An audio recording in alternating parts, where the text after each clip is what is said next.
สวัสดีค่ะ 네. 오늘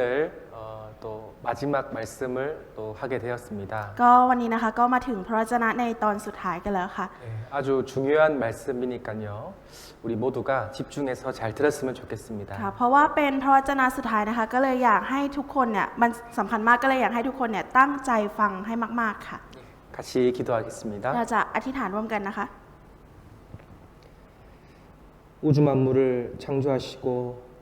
인간 역사를 주관하시는 하나님 감사합니다. ขอบคุณพระเจ้าพระบิดาผู้ทรงสร้างจักรวาลทั้งปวงและปกครองมวลมนุษยชาติ 오늘 이 시간 하나님의 은혜의 복음을 증거하고자 합니다. ในวันนี้เรากำลังเป็นพยานของข่าวประเสริฐของพระองค์อยู่ 참석하신 모든 영혼들의 눈과 귀를 열어 주시옵소서. ขอพระองค์ทรงช่วยเปิดหูเปิดตาของผู้ที่มาเข้าร่วมในวันนี้ด้วยเถิด 죄인된 내가 어떻게 하나님 앞에 죄 용서 받고 천국 갈 수 있을지 알려 주시옵소서. ขอพระองค์ทรงบอกให้เรารู้ว่าเราจะทำยังไงให้คนเราที่เคยเป็นคนบาปนั้นได้รับการลบล้างบาปและมีความหวังในสวรรค์นิรันดร์ 예수 그리스도가 누구신지 믿음으로 천국 가는 것이 무엇인지 말씀을 배울 수 있게 도와주시옵소서. ขอพระองค์ทรงช่วยให้เรารู้ผ่านทางพระวจนะในวันนี้ว่าเราจะเชื่อพระเยซูได้อย่างไรและความรอดคืออะไร 올바른 믿음으로 천국 소망을 가질 수 있도록 성령께서 역사해 주시옵소서. ขอพระองค์ทรงงานผ่านทางเราให้มีผู้คนมากมายหลายคนได้ขึ้นสวรรค์นิรันดร์ไปด้วยกันด้วยเถิด 부족한 강사의 입술도 주장해 주시고 이 시간 하나님께서 모두 깨달을 수 있도록 도와주시옵소서. ขอพระองค์ทรงช่วยประทานพละกำลังในการประกาศให้แก่ผู้ประกาศด้วย และขอเอาฝากทุกสิ่งทุกอย่างไว้กับองค์พระผู้เป็นเจ้า 주 예수님 이름으로 기도드렸습니다. อธิษฐานในพระนามองค์พระเยซูคริสต์องค์พระผู้เป็นเจ้า 아멘. 네. 디모데전서 2장 4절입니다. ทิโมธี1ทิโมธีนะคะบทที่2ข้อที่4ค่ะ 예, 같이 한번 읽어 보겠습니다. เราจะอ่านพร้อมกัน1รอบนะคะ พระองค์ทรงประสงค์ให้ทุกคนได้รับความรอดและรู้ความจริง 예, 이 말씀은 하나님의 마음이 잘 나타나 있는 말씀입니다. พระวจนะนี้นะคะเป็นพระวจนะที่แสดงให้เห็นถึงพระทัยของพระเจ้าค่ะ 첫 번째는 모든 사람이 진리를 알기를 하나님이 원하십니다. อย่างแรกนะคะที่พระองค์ทรงประสงค์ก็คือพระองค์ทรงประสงค์ให้ทุกคนเนี่ยรู้ความจริงค่ะ 그리고 진리를 알아서 구원을 받는 것이 하나님의 마음이에요. และการที่อยากให้เรารู้ความจริงและได้รับความรอดนี่คือพระทัยของพระเจ้าค่ะ 하나님은 구원을 주시기를 원하시는데 문제는 여러분이 마음을 닫으면 안 되겠죠. คือพระเจ้านะคะประสงค์อยากให้ทุกคนเนี่ยได้รับความรอดแต่เราเนี่ยจะไม่เปิดใจก็คงจะไม่ได้ใช่ไหมคะ 나는 구원에 관심이 없어. ฉันเนี่ยไม่สนใจหรอกความรอด 그런 사람은 마음으로 멀리 떨어져 있을 겁니다. คนที่มีจิตใจแบบนี้นะคะก็จะถอยห่างออกไปเรื่อยๆค่ะ 하나님의 마음을 우리가 알았기 때문에 우리는 하나님 말씀에 집중하면 됩니다. เพราะว่าพระเจ้านะคะทรงรู้จิตใจของเราอยู่แล้วนะคะก็แค่อยากให้ทุกคนเนี่ยลองจดจ่อไปที่พระเจ้าดูค่ะ 자, 여기 우리 모든 인생은 죽음으로 끝나게 됩니다. ตรงนี้นะคะคือทุกชีวิตเนี่ยจุดจบก็คือความตายค่ะ 우리는 죽음을 만나기 전에 하나님 만날 준비를 해야 되겠죠. แต่ก่อนที่เราจะพบกับความตายเราจะต้องมีการเตรียมตัวเตรียมพร้อมที่จะไปพบกับพระเจ้าใช่ไหมคะ 그래서 아모스 4장 12절 말씀에도 내 하나님 만나기를 예비하라, 준비하라라고 말씀했습니다. ดังนั้นนะคะในอาโมสนะคะบทที่4ข้อที่12เนี่ยจึงบอกไว้ว่าจงเตรียมพร้อมที่จะเผชิญกับพระเจ้าของพวกท่านค่ะ 우리 이 땅에서 고생하고 또 수고하고 결국은 다 죽음을 만나잖아요. คือเราทุกคนเนี่ยก็ใช้ชีวิตมาอย่างตรากตรำยากลำบากใช่ไหมคะทุ่มเทในทุกๆอย่างแต่สุดท้ายแล้วเราก็ต้องไปเจอกับความตายค่ะ 그런데 너무 열심히 살다 보니까 우리가 금방 죽음을 맞이하게 될 겁니다. แต่พอเราลองตั้งใจใช้ชีวิตแล้วนะคะความตายเนี่ยมันอยู่ใกล้แค่นิดเดียวค่ะ 그런데 죽을 때 아무것도 가지고 가지 못하지만 딱 한 가지 가지고 가는 게 있습니다. แต่ถึงแม้ว่าเวลาที่เราตายไปแล้วเนี่ยเราจะไม่สามารถเอาอะไรไปได้เลยนะคะ แต่เรามีอย่างหนึ่งที่สามารถเอาติดตัวไปได้ค่ะ 바로 나의 죄와 죄책감을 가지고 하나님의 심판대 앞에 서게 됩니다. ซึ่งนั่นก็คือบาปที่มันติดตัวเรานั่นเองค่ะ เราจะนำมันติดตัวไปด้วยและไปยืนอยู่ต่อหน้าพระพักตร์ของพระเจ้าค่ะ บัลลังก์พิพากษาของพระเจ้าค่ะ 자, 여기 법정에 서 있는 사람은 죄가 있냐 없냐가 제일 중요하겠죠. ตรงนี้นะคะต่อหน้าบัลลังก์พิพากษาเนี่ยการที่เรามีบาปหรือไม่มีบาปเนี่ยเป็นสิ่งที่สำคัญต่อการพิพากษาค่ะ 그 사람이 얼마나 많이 배웠는지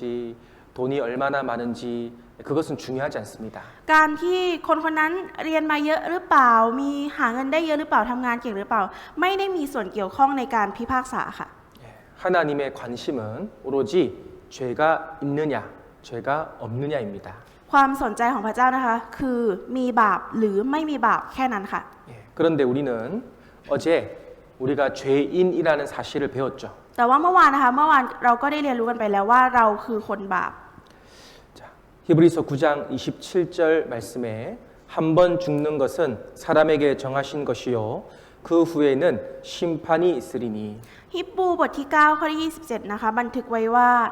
ตามที่มีข้อกำหนดสำหรับมนุษย์ไว้แล้วว่าจะตายครั้งเดียว และหลังจากนั้นก็จะมีการพิพากษาฉันใด 여러분 한 번 죽는 것도 사실이죠. ทุกคนคะการตายครั้งเดียวมันเป็นเรื่องที่แน่นอนอยู่แล้วใช่ไหมคะ 그러면 심판도 사실이겠죠. และถ้าอย่างนั้นเนี่ยถ้ามีการตายครั้งเดียวการพิพากษาก็ต้องมีอยู่จริงใช่ไหมคะ 자, 여기 어제 우리는 죄가 무엇이며 죄인이 무엇인지를 배웠습니다. ก็เมื่อวานนะคะเราก็ได้เรียนรู้กันไปว่าบาปเนี่ยคืออะไรและคนบาปคืออะไรค่ะ 시편 기자는 내가 죄악 중에 출생했다라고 배웠습니다. ในสดุดีนะคะเราก็ได้เรียนรู้กันไปว่าเราเนี่ยเกิดมาท่ามกลางความชั่วร้ายนะคะตั้งแต่อยู่ในครรภ์มารดา 그리고 하나님 앞에 의로운 인생은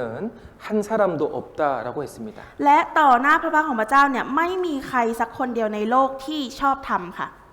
하나님 보실 때 선을 행하는 자가 한 명도 없다라고 했습니다. และก็บอกไว้อีกว่าต่อพระพักตร์ของพระเจ้าเนี่ยไม่มีใครทำดีเลยแม้แต่คนเดียวค่ะ 로마서에는 사도 바울께서 의인은 없나니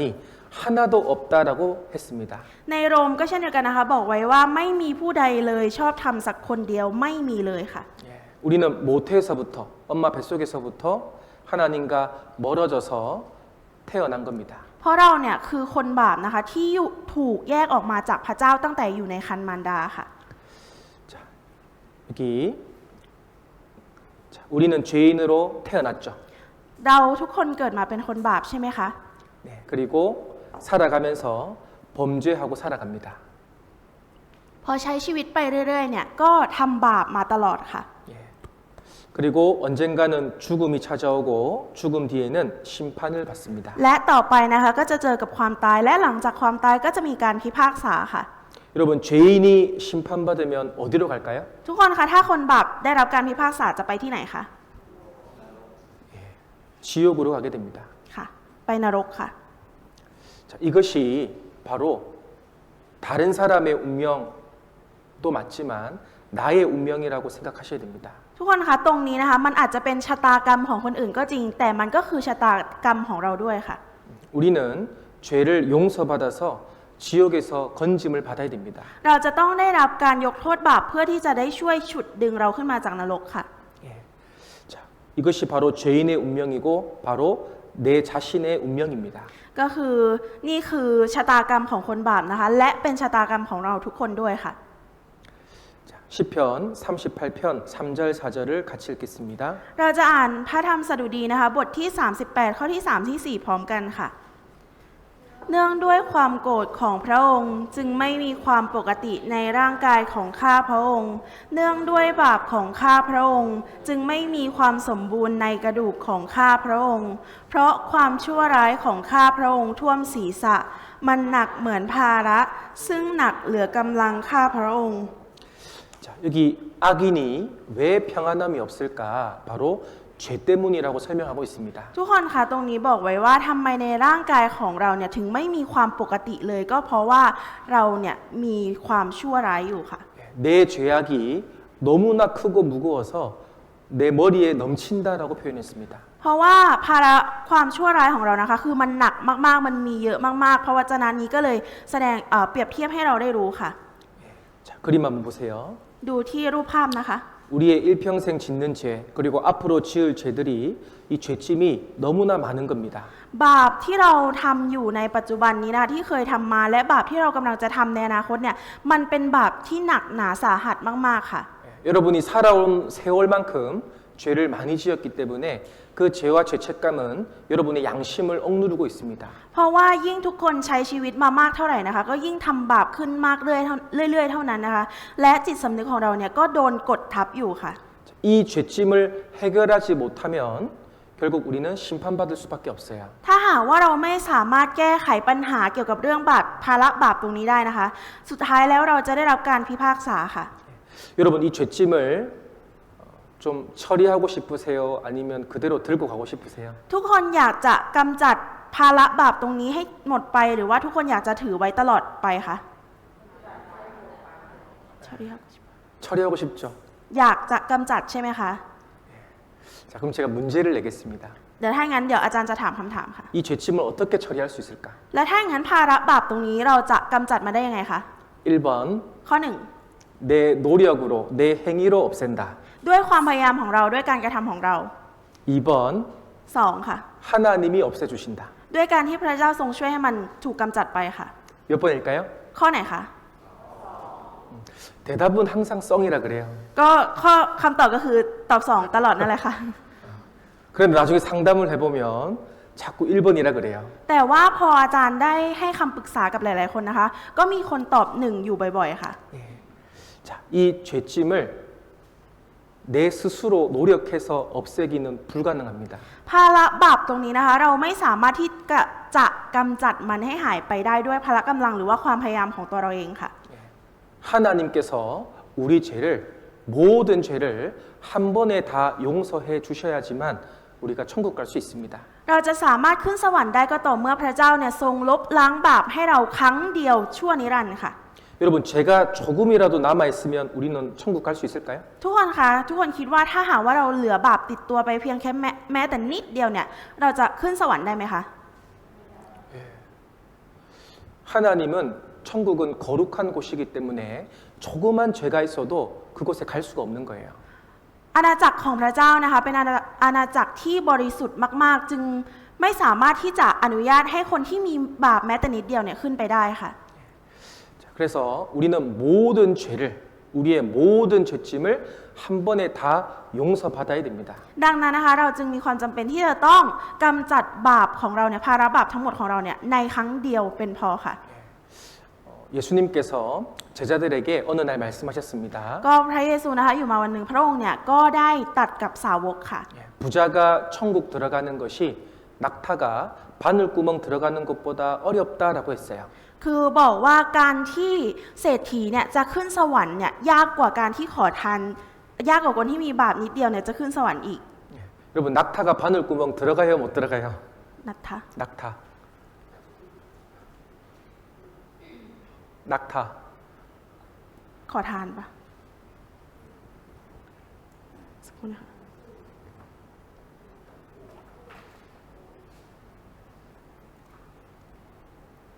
ไหนขอโทษค่ะ คนรวยเข้าสู่แผ่นดินสวรรค์ได้ยากกว่าอูฐลอดเข้าไปในรูเข็มอีกค่ะ 여러분 낙타가 바늘구멍 못 들어가죠. อูฐมันไม่สามารถที่จะเข้าไปในรูเข็มได้ใช่ไหมคะ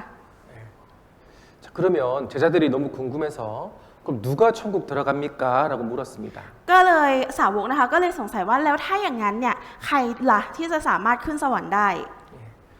자, 그때 예수님께서 이 말씀을 하셨습니다. และในขณะนั้นนะคะพระเยซูก็ได้ตรัสตอบไปค่ะว่า 예수께서 저희를 보시며 가라사대 사람으로는 할 수 없으되 하나님으로서는 다 할 수 있느니라. พระเยซูทอดพระเนตรดูบรรดาสาวกและตรัสว่าสิ่งนี้เป็นไปไม่ได้สำหรับมนุษย์ แต่ทุกสิ่งเป็นไปได้สำหรับพระเจ้า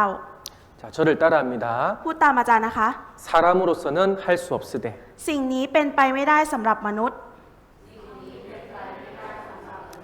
하나님은 다 할 수 있느니라. แต่ทุกสิ่งเป็นไปได้สำหรับพระเจ้า 그래서 여러분에게 집중하지 마시고 하나님께 집중을 해야 됩니다. ดังนั้นนะคะไม่เราเนี่ยทุกคนไม่ควรที่จะโฟกัสไปที่ตัวเราเองนะคะแต่ควรจะโฟกัสไปที่พระเจ้าค่ะ 예, 여러분의 노력과 열심과 선행으로 죄가 없어지는 것이 아니라 하나님이 용서해 주시면 되는 거예요. เราต้องได้รับการช่วยเหลือจากพระเจ้าให้ได้รับการลบล้างบาปนะคะไม่ใช่ด้วยความพยายามหรือว่าพละกำลังของตัวเองที่มันจะทำให้บาปหายไปได้แบบนั้นไม่ใช่ค่ะ 자, 여기 하나님과 여러분 사이에 이 죄가 딱 가로막혀 있습니다. ตรงนี้นะคะชีวิตของเราและกับพระเจ้านะคะมีบาปเนี่ยขวางกั้นอยู่ค่ะ 예, 여러분 이 죄를 해결하면 이 죄를 용서받으면 우리는 사망에서 생명으로 옮겨지는 거예요. ถ้าหากว่าเราสามารถทำให้บาปตรงนี้มันหายไปได้นะคะจากที่เราอยู่ในความตายเนี่ยเราก็จะย้ายไปมีชีวิตค่ะ 예. 자, 그런데 이 죄를 해결하기 위해서 많은 사람들이 자기 생각으로 가려고 해요. แต่ว่าเพื่อที่จะแก้ไขปัญหาบาปตรงนี้นะคะภาระบาปตรงนี้เนี่ยมีหลายคนที่เข้าใจผิดด้วยความคิดของตัวเองอยู่ค่ะ 첫 번째가 나는 착한 일을 많이 하고 공덕을 많이 쌓았기 때문에 이 죄가 용서될 거야라는 착각입니다. อย่างแรกนะคะที่มีคนเข้าใจผิดก็คือคิดว่าจะสามารถกำจัดภาระบาปได้รับการยกโทษบาปตรงนี้ได้ก็ต่อเมื่อทำดีเยอะๆทำบุญเยอะๆสะสมแต้มบุญเยอะๆแบบนี้ค่ะ 예. 나는 도덕적으로 착한 일을 하고 양심적으로 살면 내가 천국 갈 수 있을 거야라고 착각합니다. และฉันเนี่ยจะสามารถขึ้นสวรรค์ได้ก็ต่อเมื่อฉันมีคุณธรรมฉันทำความดีฉันมีจิตสำนึกแบบนี้ค่ะ 그리고 종교를 가지고 체험을 하면 기도를 하면 죄가 없어질 거야라고 착각합니다. ค่ะแล้วก็เข้าใจผิดว่าฉันจะทำให้บาปเนี่ยมันหายไปได้ด้วยการที่ฉันนับถือศาสนาทำพิธีกรรมต่างๆเนี่ยมันทำให้บาปของฉันหายไปได้ 예. 내가 교회 안에서 직분을 가지고 열심히 봉사하면 하나님이 이쁘게 봐주셔서 천국 보내주실 거야라고 착각합니다. และถ้าฉันเนี่ยมีหน้าที่รับใช้อยู่ในคริสตจักรตั้งใจมาคริสตจักรบ่อยๆเนี่ยพระเจ้าเนี่ยจะส่งฉันขึ้นสวรรค์อย่างแน่นอน 여러분 이것은 내가 하는 거예요. ทุกคนคะสิ่งเหล่านี้นะคะเป็นสิ่งที่เราเนี่ยพยายามจะทำ 아까 사람으로서는 할 수 없다고 그랬잖아요. แต่ว่าเมื่อสักครู่เราก็ได้เรียนไปแล้วใช่ไหมคะว่าเป็นไปไม่ได้สำหรับมนุษย์ค่ะ 하나님이 우리 죄를 용서해 주셔야 됩니다. พระเจ้านะคะจะต้องช่วยยกโทษบาปให้กับเราค่ะ 자, 여기 성철 스님이라고 유명한 스님입니다. ค่ะท่านผู้นี้นะคะก็คือพระทรงชนนะคะที่เป็นพระที่มีชื่อเสียงค่ะ 많은 사람들은 이 길은 정말 바른 길이야, 옳은 길이야라고 말하지만 하나님 보실 때는 사망의 길일 수 있습니다. คือบางคนนะคะอาจจะมองว่าทางเนี้ยเป็นทางที่ดีทางที่ถูกต้องแล้ว แต่สำหรับสายพระเนตรของพระเจ้านะคะมันคือทางแห่งความตายค่ะ 이분은 평생을 남들을 도와주고 자기 수양을 하면서 평생을 절제하면서 살아오셨어요. พระท่านนี้นะคะคอยแต่ช่วยเหลือคนอื่นในการทำความดีคิดว่ามันจะเป็นผลดีต่อชีวิตของตัวเองค่ะ 자, 그런데 그분이 죽을 때 이런 글을 썼습니다. แต่ว่าพอสุดท้ายแล้วนะคะก่อนที่พระท่านนี้จะตายนะคะก็ได้เขียนจดหมายไว้แบบนี้ค่ะ 사람이 죽을 때 말이 정직해지잖아요. ถ้าคนใกล้จะตายค่ะเขาจะพูดออกมาแบบตรงๆค่ะแบบจริงใจจากใจ 읽어주시죠. ฉันขออภัยค่ะพ่อเลือกทางผิดในชีวิตของพ่อจะไปนรกบาปของพ่อเนี่ยสูงกว่าภูเขาและลึกกว่าทะเล แต่พ่อจะทนได้ยังไงมันไร้ประโยชน์ที่พ่อได้เผยแพร่ศาสนามา80 ปี เราไม่มีความรอดเพราะไม่มีใครตัดสินโทษบาป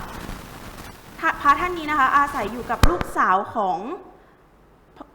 องท่านเนี่ยเป็นเวลา54 ปีแล้วลูกสาวเนี่ยก็มาพบว่าพระท่านเนี่ยค่ะตายอยู่บนเตียงของตัวเองนะคะพินฮิยาก็คือชื่อของลูกสาวแล้วเขาก็บอกลูกสาวว่าพ่อคิดผิดพ่อเลือกทางผิดในชีวิตของพ่อจะต้องไปนรก 내 죄가 산보다 높고 바다보다 깊다라고 고백합니다. เขาได้สารภาพออกมาว่าบาปของเขาเองเนี่ยสูงยิ่งกว่าภูเขาอีกค่ะ 평생을 선을 행하고 공덕을 쌓았지만 내 죄는 해결받지 못했다라고 고백합니다. คือสารภาพออกมาว่าทำความดีมาทั้งชีวิตช่วยเหลือคนอื่นมาทั้งชีวิตเนี่ยมันไม่ได้ช่วยทำให้บาปที่เคยทำมาหายไปได้ค่ะ 내 인생을 잘못 선택했다. 나는 지옥에 간다라는 양심의 고백을 합니다. และเขาก็สารภาพออกมาอย่างจริงใจว่าเขาเนี่ยเลือกทางผิดและเขาจะต้องตกนรกค่ะ 하나님 보실 때 정말 올바른 길을 가는 사람이 있고 아니면 전혀 다른 길을 가는 사람이 있습니다. ก็สำหรับพระเจ้านะคะก็มีคนที่เดินทางที่ถูกต้องอยู่แล้วก็มีค่ะและมีบางคนที่กำลังเดินทางผิดที่ไม่ถูกต้องเลย 그런데 진짜 내 죄를 용서해 주실 수 있는 분은 바로 유일신 창조주 하나님밖에 없습니다. แต่ว่าผู้ที่จะสามารถทำให้ภาระบาปของเราหายไปได้หรือว่าเราจะได้รับการยกโทษบาปตรงนั้นนะคะมีเพียงพระเจ้าองค์เดียวเท่านั้นที่จะสามารถช่วยเราได้ค่ะ 우리가 배웠듯이 인간 역사를 주관하시는 그 창조주만이 사람의 죄를 용서할 수 있는 겁니다. ก็คือพระที่เราได้เรียนรู้กันมานะคะพระเจ้าผู้ทรงสร้างจักรวาลและปกครองมวลมนุษยชาติทั้งปวงเนี่ยเป็นพระองค์เดียวที่จะสามารถยกโทษบาปให้เราได้ค่ะ 자, 그리고 우리가 어제 배웠듯이 이 하나님의 말씀 율법은 바로 우리 죄를 깨닫게 하십니다. ค่ะก็ที่เราได้เรียนรู้กันไปเมื่อวานนะคะว่าธรรมบัญญัติของพระเจ้าที่ทรงประทานให้เนี่ยเพื่อให้เรารู้ว่าเราเป็นคนบาปค่ะ 자, 로마서 3장 28절 그러므로 사람이 의롭다 하심을 얻는 것은 율법의 행위에 있지 않고 믿음으로 되는 줄 우리가 인정하노라. ในโรมบทที่3ข้อที่28นะคะเพราะเราเห็นว่าคนหนึ่งคนใดจะถูกชำระให้ชอบธรรมได้ก็โดยอาศัยความเชื่อนอกเหนือการประพฤติตามธรรมบัญญัติ 하나님 말씀을 이렇게 내 노력으로 지킬 수 있다. 지켜서 천국 간다는 것은 잘못된 생각입니다. ก็คือการที่คิดว่าถ้ารักษาธรรมบัญญัติของพระเจ้าและจะสามารถขึ้นสวรรค์ได้สิ่งนี้เป็นความเข้าใจที่ผิดค่ะ 그 죄를 깨닫고 믿음으로 천국 가는 거예요. แต่ธรรมบัญญัตินะคะเป็นสิ่งที่ทำให้เราเนี่ยรู้ว่าเราคือคนบาปและให้เรามีความช่วยให้เรามีความเชื่อที่จะสามารถขึ้นสวรรค์ได้ค่ะ 그리고 어떤 사람은 눈물을 많이 흘려서 회개 기도를 하면 내 죄가 용서되는 줄 착각합니다. บางคนนะคะกำลังมีคนที่เข้าใจผิดคิดว่าถ้าฉันร้องเพลงสรรเสริญเยอะๆฉันร้องไห้ออกมาเยอะๆเนี่ยฉันจะได้รับความรอด 자, 여기 찬송가 가사에 보면 울어도 못하네 눈물 많이 흘려도 죄를 씻지 못하고 구원받지 못하니 울어도 못하네 라고 돼 있어요. ค่ะถ้าดูในเพลงสรรเสริญตรงนี้นะคะจะมีบันทึกว่าถึงจะร้องไห้ก็ทำไม่ได้สินะน้ำตาเจ้าไหลมากแต่เจ้ายังล้างบาปไม่ได้และพวกเจ้าจะไม่ได้รับการช่วยเหลือถึงจะร้องไห้ก็ทำไม่ได้สินะ 눈물 많이 흘려도 죄가 없어지지 않는데 왜 자꾸 울까요? ทุกคนคะน้ำตามันไม่ได้ช่วยให้เราได้รับความรอดแต่ทำไมเราถึงยังร้องไม่หยุดคะ 모르니까. เพราะว่าไม่รู้ค่ะ 자기 생각대로 믿으니까. เชื่อตามความคิดของตัวเองค่ะ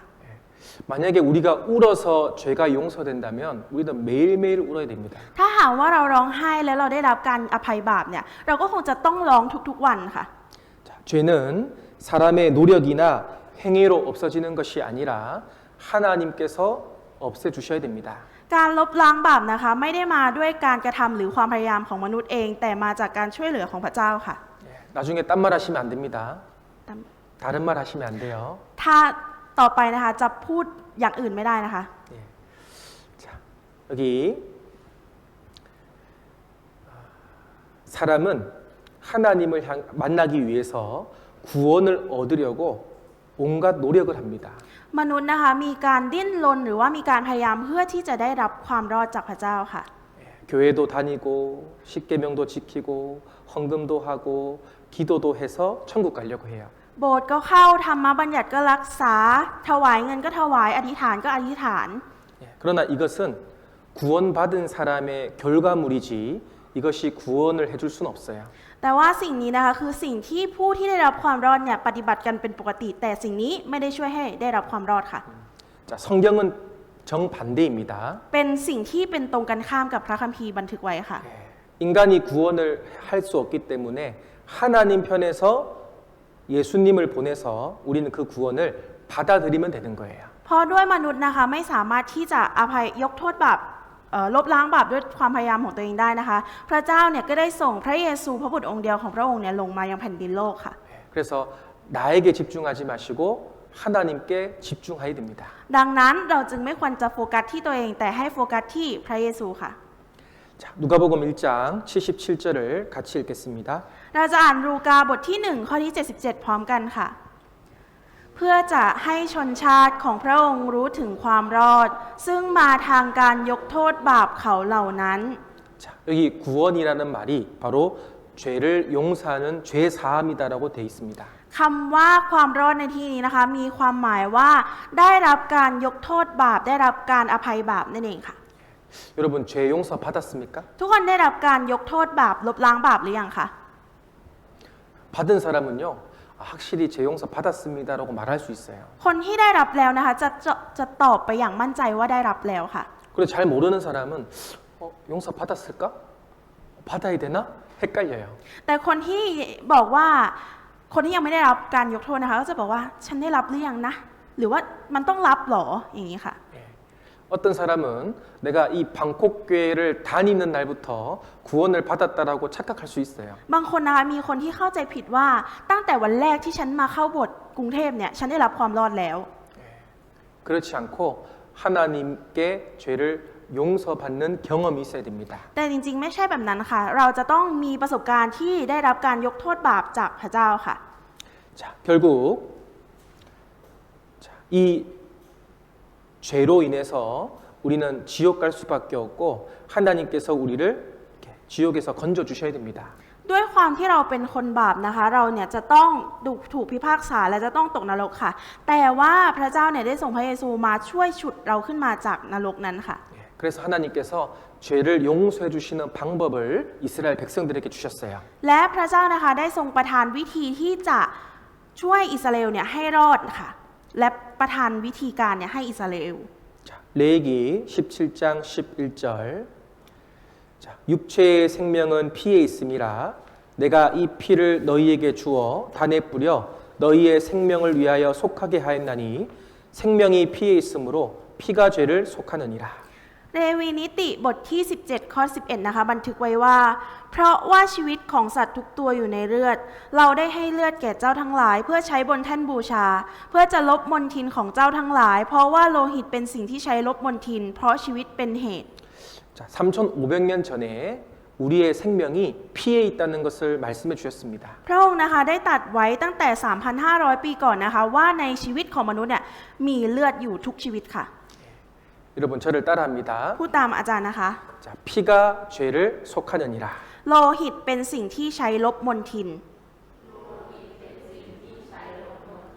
자, 피가 우리의 죄를 용서해 주시는 것은 하나님의 방법이에요. เลือดนะคะที่สามารถลบล้างบาปได้เนี่ยเป็นวิธีที่พระเจ้าประทานให้กับเราค่ะ 예. 자, 누군가가 대신 죽어서 피를 흘려야지만 내 죄가 용서된다는 겁니다. ต้องมีใครสักคนนะคะหลั่งเลือดแทนเราถึงจะได้รับการยกโทษบาปค่ะ 죄가 얼마나 무서운 줄 아시겠죠? รู้ใช่ไหมคะว่าบาปเนี่ยมันน่ากลัวมากแค่ไหน 죄가 가벼운 것이 아니라 누군가가 죽어야 되는 거예요. บาปนะคะมันไม่ใช่เรื่องเล็กน้อยนะคะแต่มันเป็นเรื่องที่จะทำให้เราทุกคนเนี่ยตกอยู่ในความตายค่ะ 내 죄를 없앨 수 있는 방법은 피밖에 없구나. และวิธีเดียวที่จะสามารถทำให้เรารอดจากบาปได้ก็คือมีเพียงแค่เลือดเท่านั้นค่ะ 누군가가 대신 죽어서 피를 흘려야 우리 죄가 용서되는구나. ต้องมีใครสักคนนะคะตายแทนเราหลั่งโลหิตแทนเรานะคะเราถึงจะได้รับการลบล้างบาปยกโทษบาปค่ะ 자, 히브리서 9장 22절. 자, 빨간색 말씀. 피 흘림이 없은즉 사함이 없느니라. ฮิบรูบทที่9ข้อที่22นะคะตัวหนังสือสีแดงถ้าไม่มีเลือดไหลออกแล้วก็จะไม่มีการยกโทษบาปเลย 예. 자, 여기도 똑같은 말씀이죠. 피가 흘려져야지만 우리 죄가 용서된다는 겁니다. ตรงนี้ก็เป็นพระวจนะเดียวกันใช่ไหมคะมีความหมายเดียวกันก็คือจะต้องมีเลือดไหลออกมาเท่านั้นถึงจะได้รับการยกโทษบาปค่ะ 예. 자, 그래서 자, 여기 어떻게 하면 죄를 없앨 수 있을까? ตรงนี้นะคะเป็นวิธีที่ว่าเราจะทำอย่างไรถึงจะสามารถกำจัดบาปหรือว่าลบล้างบาปนี้ออกไปได้ 예. 정답이 뭐라고요? คำตอบคืออะไรนะคะ 예. 피입니다. เลือดค่ะ 예. 꼭 기억하셔야 돼요. ต้องจำไว้นะคะ 자, 여기 이스라엘 백성이 죄를 용서받는 성막이라는 곳입니다. ตรงนี้นะคะเป็นเต็นท์พับพาที่ชาวอิสราเอลเนี่ยนำสัตว์ต่างๆนะคะมาเพื่อบูชาเป็นการลบล้างบาปค่ะ 예. 자, 이 사람은 자기 죄를 용서받기 위해서 대신 죽을 양을 가지고 가요. คนผู้ชายคนนี้นะคะได้เอาแกะนะคะมาตัวหนึ่งเพื่อเป็นการที่จะไถ่บาปหรือว่าลบล้างบาปของตัวเองค่ะ 예. 그리고 장로들이 이 양을 가지고 바로 안수 기도를 합니다. ค่ะคนเหล่านี้นะคะก็นำแกะมาแล้วก็เอามือเนี่ยวางที่หน้าผากหัวของสัตว์เหล่านั้นค่ะ 자, 이렇게 안수한다는 것은 바로 이 사람의 죄를 이 짐승에게 옮긴다라는 뜻을 가지고 있어요. การที่เอามือวางที่หัวของสัตว์ หรือว่าวางที่หน้าผากของสัตว์นะคะเป็นการที่บอกว่าบาปของคนคนนี้ได้ถูกย้ายไปที่แกะตัวนี้แล้วค่ะ 자, 이 사람 죄를 짐승에게 옮겼으니까 이 사람은 죄가 없어졌습니다. เพราะว่าบาปของคนนี้นะคะย้ายไปอยู่ที่แกะนะคะทำให้คนคนนี้ไม่มีบาปแล้วค่ะ 이 사람 죄는 누가 가져갔어요? บาปของคนคนนี้ไปอยู่ที่ไหนนะคะ 짐승이 가져갔잖아요. อยู่ที่สัตว์อยู่ที่แกะใช่ไหมคะ 그래서 이 짐승이 피를 흘리고 죽는 겁니다. ดังนั้นนะคะสัตว์ตัวนี้ก็เลยหลั่งเลือดนะคะและก็เสียชีวิตแล้วก็ตายไปค่ะ 죽어서 피를 내서 이 피를 하나님 앞에 드렸을 때 그 사람의 죄가 용서되는 거죠. ก็คือการที่สัตว์ตัวนี้นะคะหลั่งเลือดออกมาและเสียชีวิตเนี่ยและตายเนี่ยก็คือเป็นการถวายให้พระเจ้าเห็นว่าเราเนี่ยได้รับการอภัยบาปแล้วเรียบร้อยค่ะ 그래서 이스라엘 백성들은요 자기 죄를 용서받기 위해서 1년에 한 번씩 이렇게 큰 제사를 지냈습니다. ดังนั้นนะคะในอิสราเอลสมัยก่อนเนี่ยก็มีการนำสัตว์มาเป็นการเครื่องถวายบูชาในการลบล้างบาปเนี่ย1 ปี1 ครั้งค่ะ 그래서 7월 유대력으로 7월 달이 되면 이 큰 제사를 지내서 1년 동안 지은 죄를 한 번에 용서받는 거예요. ก็คือของอิสราเอลนะคะในเดือนกรกฎานะคะ7 เดือน7ก็มีการนำสัตว์มาเนี่ยเพื่อเป็นการลบล้างบาปครั้งใหญ่ของพวกเขาค่ะ 그런데 여기서 우리가 궁금한 것이 생깁니다. แต่ว่าตรงนี้นะคะมันก็ทำให้เราเกิดความสงสัยขึ้นมาค่ะ 사람이 죄를 지었는데 왜 짐승이 대신 죽을까? คนเราเองเนี่ยเป็นคนที่ทำบาปแต่ทำไมสัตว์จะต้องมาตายแทนเราคะ 내 죄가 용서되려면 사람이 죽어야 되는 거 아닌가? แล้วถ้าเราจะต้องได้รับการยกโทษบาปเนี่ยไม่ใช่ว่าคนมันจะต้องตายแทนเราหรอ 그럼 우리도 시장 가서 양 한 마리 잡아올까요? หรือว่าเราจะต้องไปตลาดแล้วก็ไปซื้อแกะมาสักตัวหนึ่งคะ 이 짐승을 드리는 제사는 바로 그림자 제사라고 말씀하셨습니다. ก็พระองค์ได้ตรัสไว้นะคะว่าการที่นำสัตว์เนี่ยมาถวายเป็นเครื่องบูชาลบล้างบาปมันเป็นเพียงแค่เงาค่ะ 자, 히브리서 10장 1절 율법은 장차 오는 좋은 일의 그림자요 참 형상이 아니므로 해마다 늘 드리는 바 같은 제사로는 나아오는 자들을 언제든지 온전케 할 수 없느니라. ฮิบรูบทที่10ข้อที่1นะคะบันทึกไว้ว่าเพราะเหตุที่ธรรมบัญญัติเป็นเพียงเงาของสิ่งประเสริฐทั้งหลายที่จะมาในภายหลังไม่ใช่ตัวจริงจึงไม่สามารถทำให้ผู้ที่เข้าเฝ้าพระเจ้าพร้อมกับเครื่องบูชาที่พวกเขาถวายเหมือนเดิมทุกปีเสมอมานั้นถึงความสมบูรณ์ได้ 자, 짐승을 대신 죽이는 것은 참 제사가 아니다라는 거죠. พระองค์ได้ตรัสว่าการถวายเครื่องบูชาด้วยสัตว์เนี่ยมันไม่ใช่ตัวจริงค่ะ 그럼 진짜 제사가 무엇이냐면 짐승이 죽는 것이 아니라 사람이 대신 죽어야 되는 겁니다. ดังนั้นนะคะการถวายเครื่องบูชาจริง ๆ แล้วที่ไม่ใช่เงานะคะก็คือเป็นการที่จะต้องมีมนุษย์เนี่ยมาตายแทนค่ะ 자, 그럼 여러분을 위해서 죽어줄 사람이 있을까요? และถ้าอย่างนั้นนะคะมีใครสามารถตายแทนเราทุกคนในที่นี้ได้ไหมคะ 있어요? มีไหมคะ 우리 엄마? แม่เราหรือเปล่าแม่เราสามารถตายแทนเราได้ไหมคะ 자, 우리 모든 사람은 다 죄인이잖아요. แต่ว่าคือทุกคนเนี่ยเราก็เป็นคนบาปทั้งนั้นค่ะ 죄인을 대신해서 죽어줄 수 없습니다. คนบาปไม่สามารถที่จะตายแทนคนบาปได้ค่ะ 죄 없는 깨끗한 분이 우리를 대신해서 죽어줘야 되는 거예요. เราจะต้องมีคนหนึ่งนะคะที่ไม่มีบาปเลยถึงจะสามารถตายแทนเราและยกโทษบาปให้เราได้ค่ะ 자, 히브리서 10장 5절 같이 읽겠습니다. เราจะอ่านฮิบรูบทที่10ข้อที่5พร้อมกันค่ะ เพราะฉะนั้นเมื่อพระคริสต์เสด็จเข้ามาในโลกแล้วพระองค์ตรัสว่าพระองค์เจ้าข้าเครื่องสัตวบูชาและเครื่องบูชาอื่นๆพระองค์ไม่ทรงประสงค์แต่พระองค์ทรงจัดเตรียมกายสำหรับข้าพระองค์ 자, 여기 오직 나를 위해서 하나님께서 한 몸을 준비하셨습니다. ตรงนี้นะคะได้ตัดไว้แล้วว่าแต่พระองค์ทรงจัดเตรียมกายสำหรับข้าพระองค์ 하나님이 이제 더 이상 구약의 제사와 짐승을 원하지 않으십니다. ตรงนี้นะคะก็คือไม่จำเป็นอีกต่อไปนะคะในการที่นำสัตว์ต่างๆเนี่ยมาถวายเป็นเครื่องบูชาแบบในสมัยก่อนค่ะ 나를 위해서 보내주신 한 몸이 누구일까요? แล้วคนที่พระองค์ทรงจัดเตรียมกายไว้สำหรับเราคือใครคะ 바로 예수님입니다. ก็คือพระเยซูค่ะ 예. 구약 시대 짐승 이 양이 죽은 것처럼 이 양 대신에 바로 내 죄를 위해서 예수 그리스도가 오신 거예요. พระเยซูคริสต์นะคะเสด็จมาถูกตึงบนไม้เสด็จมาเพื่อลบล้างบาปของเราแทนแกะเหล่านั้นค่ะแกะเหล่านั้นเนี่ยเป็นเพียงเงาของพระองค์ค่ะ 여러분 구약 성경의 주제는 하나님이 사람의 몸을 입고 이 땅에 오시겠다입니다. ก็คือในพันธสัญญาเดิมนะคะมีการบันทึกหรือว่าพยากรณ์ไว้ว่า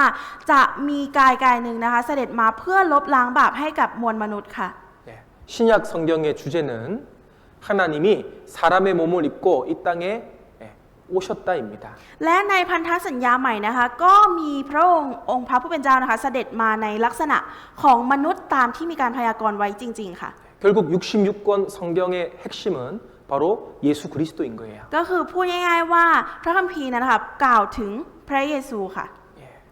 나같이 죄 많은 사람을 용서하시기 위해서 하나님이 한 몸 예수님을 이 땅에 보내주신 겁니다. พระเจ้านะคะได้ส่งพระเยซูเนี่ยมาให้กับเราผู้ซึ่งที่เป็นคนบาปค่ะเพื่อช่วยเราให้ได้รับการยกโทษบาปนั่นเอง 자, 이 예수님이 세상에 어떻게 오셨을까요? ทุกคนคะแล้วพระเยซูเนี่ยเสด็จมายังโลกยังไงคะแบบไหน 자, 이사야 7장 14절에 자, 그러므로 주께서 친히 징조로 너희에게 주실 것이라 보라 처녀가 잉태하여 아들을 낳을 것이요 그 이름을 임마누엘이라 하리라. ในอิสยาห์บทที่7ข้อที่14นะคะบันทึกไว้ว่าเพราะฉะนั้นองค์เจ้านายจะประทานหมายสำคัญด้วยพระองค์เองนี่แน่หญิงสาวคนหนึ่งจะตั้งครรภ์และคลอดบุตรชายคนหนึ่งและคนจะเรียกนามของเขาว่าอิมมานูเอล 예수님 오시기 700년 전 예언한 성경이에요. เป็นพระวจนะที่พยากรณ์ไว้ก่อนที่พระเยซูจะมาเกิดนะคะจะมาประสูติเนี่ย700 ปีค่ะ 여러분 상식적으로 처녀가 남자를 가까이 하지 않은 여자가 어떻게 아기를 낳아요? ทุกคนคะในความเป็นจริงในความคิดทั่วไปอะค่ะผู้หญิงที่ไม่เคยมีสัมพันธ์กับผู้ชายเลยเนี่ยจะสามารถท้องได้ยังไงคะ 불가능하잖아요. เป็นไปไม่ได้ค่ะ 그런데 하나님은 하실 수 있습니다. แต่ว่าพระเจ้าสามารถทำได้ค่ะ 말씀으로 천지를 창조하신 분이에요. เพราะว่าพระองค์ทรงเป็นพระเจ้าผู้ทรงสร้างด้วยพระวจนะของพระองค์ค่ะ 그분이 우리 인간 사람도 만드셨어요.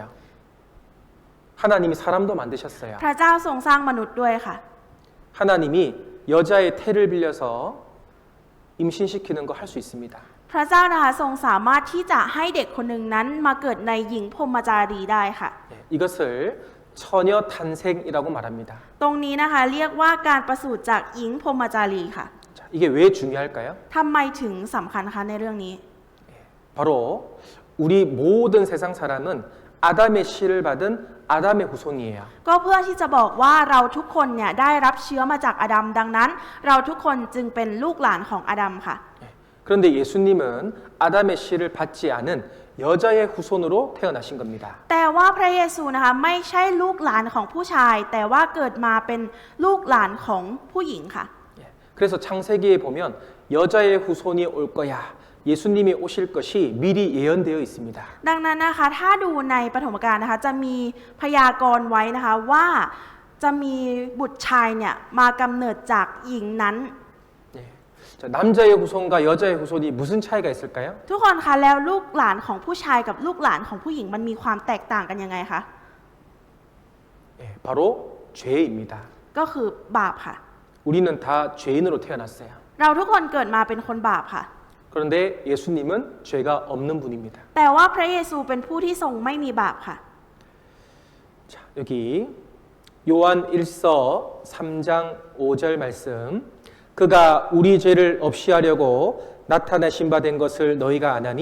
그에게는 죄가 없느니라. 1 เปโตรบทที่3ข้อที่5นะคะบันทึกไว้ว่า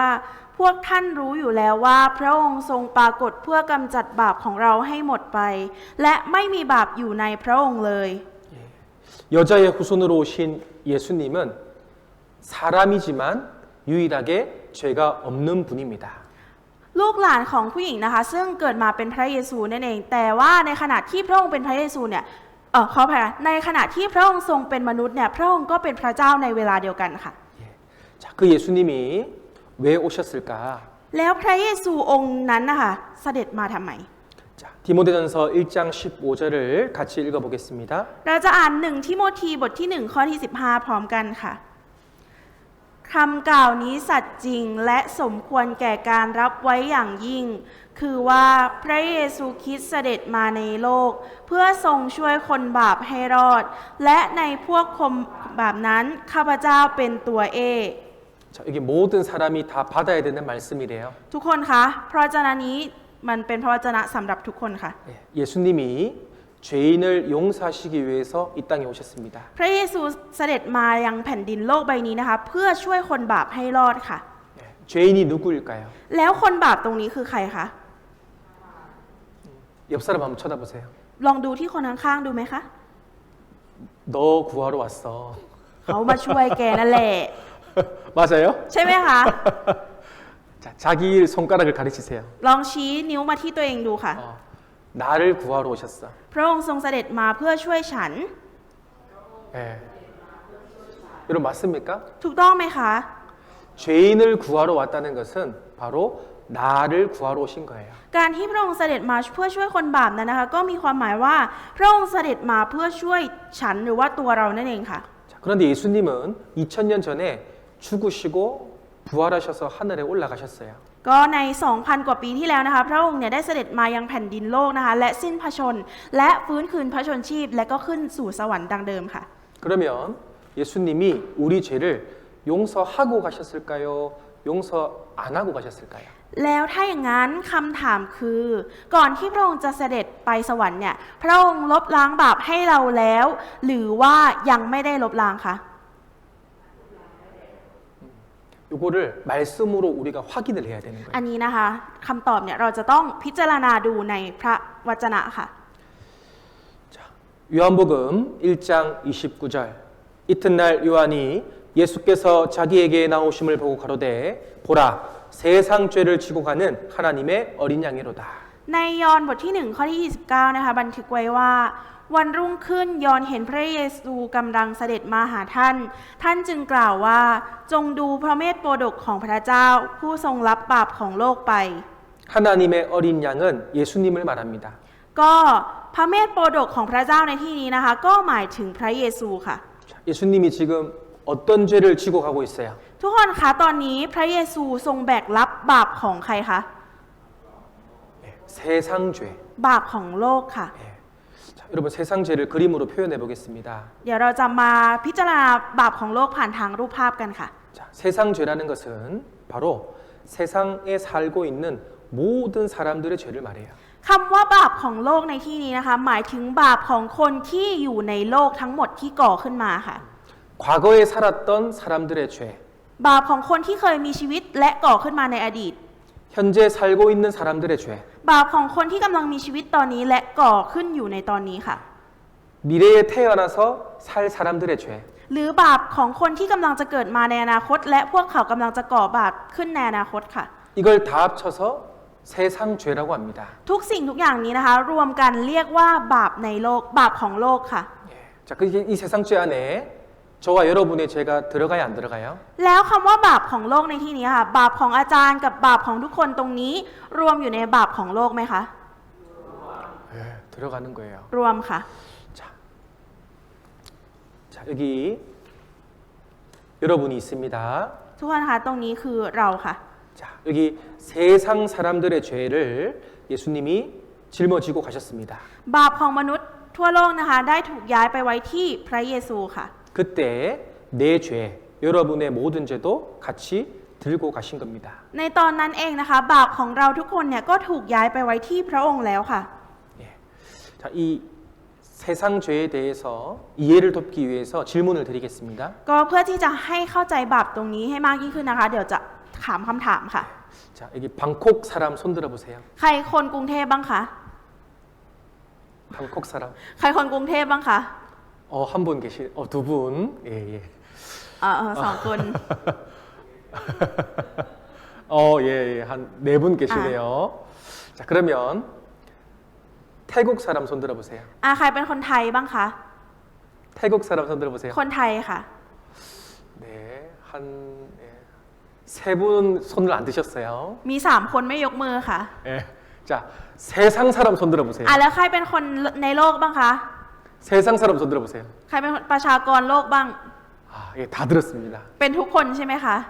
이해가 되죠? เข้าใจแล้วใช่ไหมคะ 예, 우리는 세상에 사는 모든 사람들의 죄에 우리가 포함되는 겁니다. ก็คือบาปของคนทั้งโลกที่อาศัยอยู่ในโลกเนี่ยแหละค่ะ รวมอยู่แล้วทั้งหมดที่พระองค์ทรงรับไปค่ะ 자, 여기 예수님이 세상 죄짐을 지고 가셨습니다. ตรงนี้นะคะพระเยซูเนี่ยได้แบกรับเอาภาระบาปของโลกไปค่ะ 이 세상에 처음 태어난 아담부터 마지막 태어날 막둥이까지 모든 죄를 말하는 겁니다. ก็คือเป็นการพูดถึงบาปตั้งแต่มนุษย์คนแรกที่มีชื่อว่าอาดัมนะคะไปจนถึงคนสุดท้ายที่จะเกิดมาในโลกค่ะ 자, 그 속에 여러분의 과거와 현재와 미래의 모든 죄도 포함되어 있습니다. และในนี้นะคะก็มีการรวมบาปที่เราเคยทำในอดีต ปัจจุบันและที่จะทำในอนาคตทั้งหมดของเรารวมอยู่ในนี้แล้วค่ะ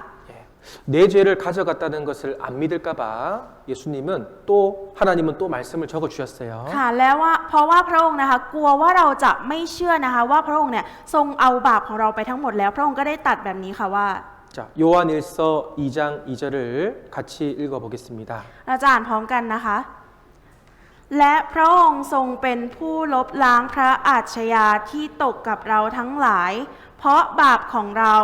และไม่ใช่แต่บาปของเราพวกเดียว แต่บาปของมนุษย์ทั้งปวงในโลกด้วย 세상 죄하면 안 믿으실까봐 온 세상 죄라고 표현했습니다. เพราะว่าพระองค์นะคะกลัวว่าเราจะไม่เชื่อว่ามันคือบาปของทั้งโลกนะคะก็เลยได้ย้ำเข้าไปอีกว่า บาปของมนุษย์ทั้งปวงค่ะ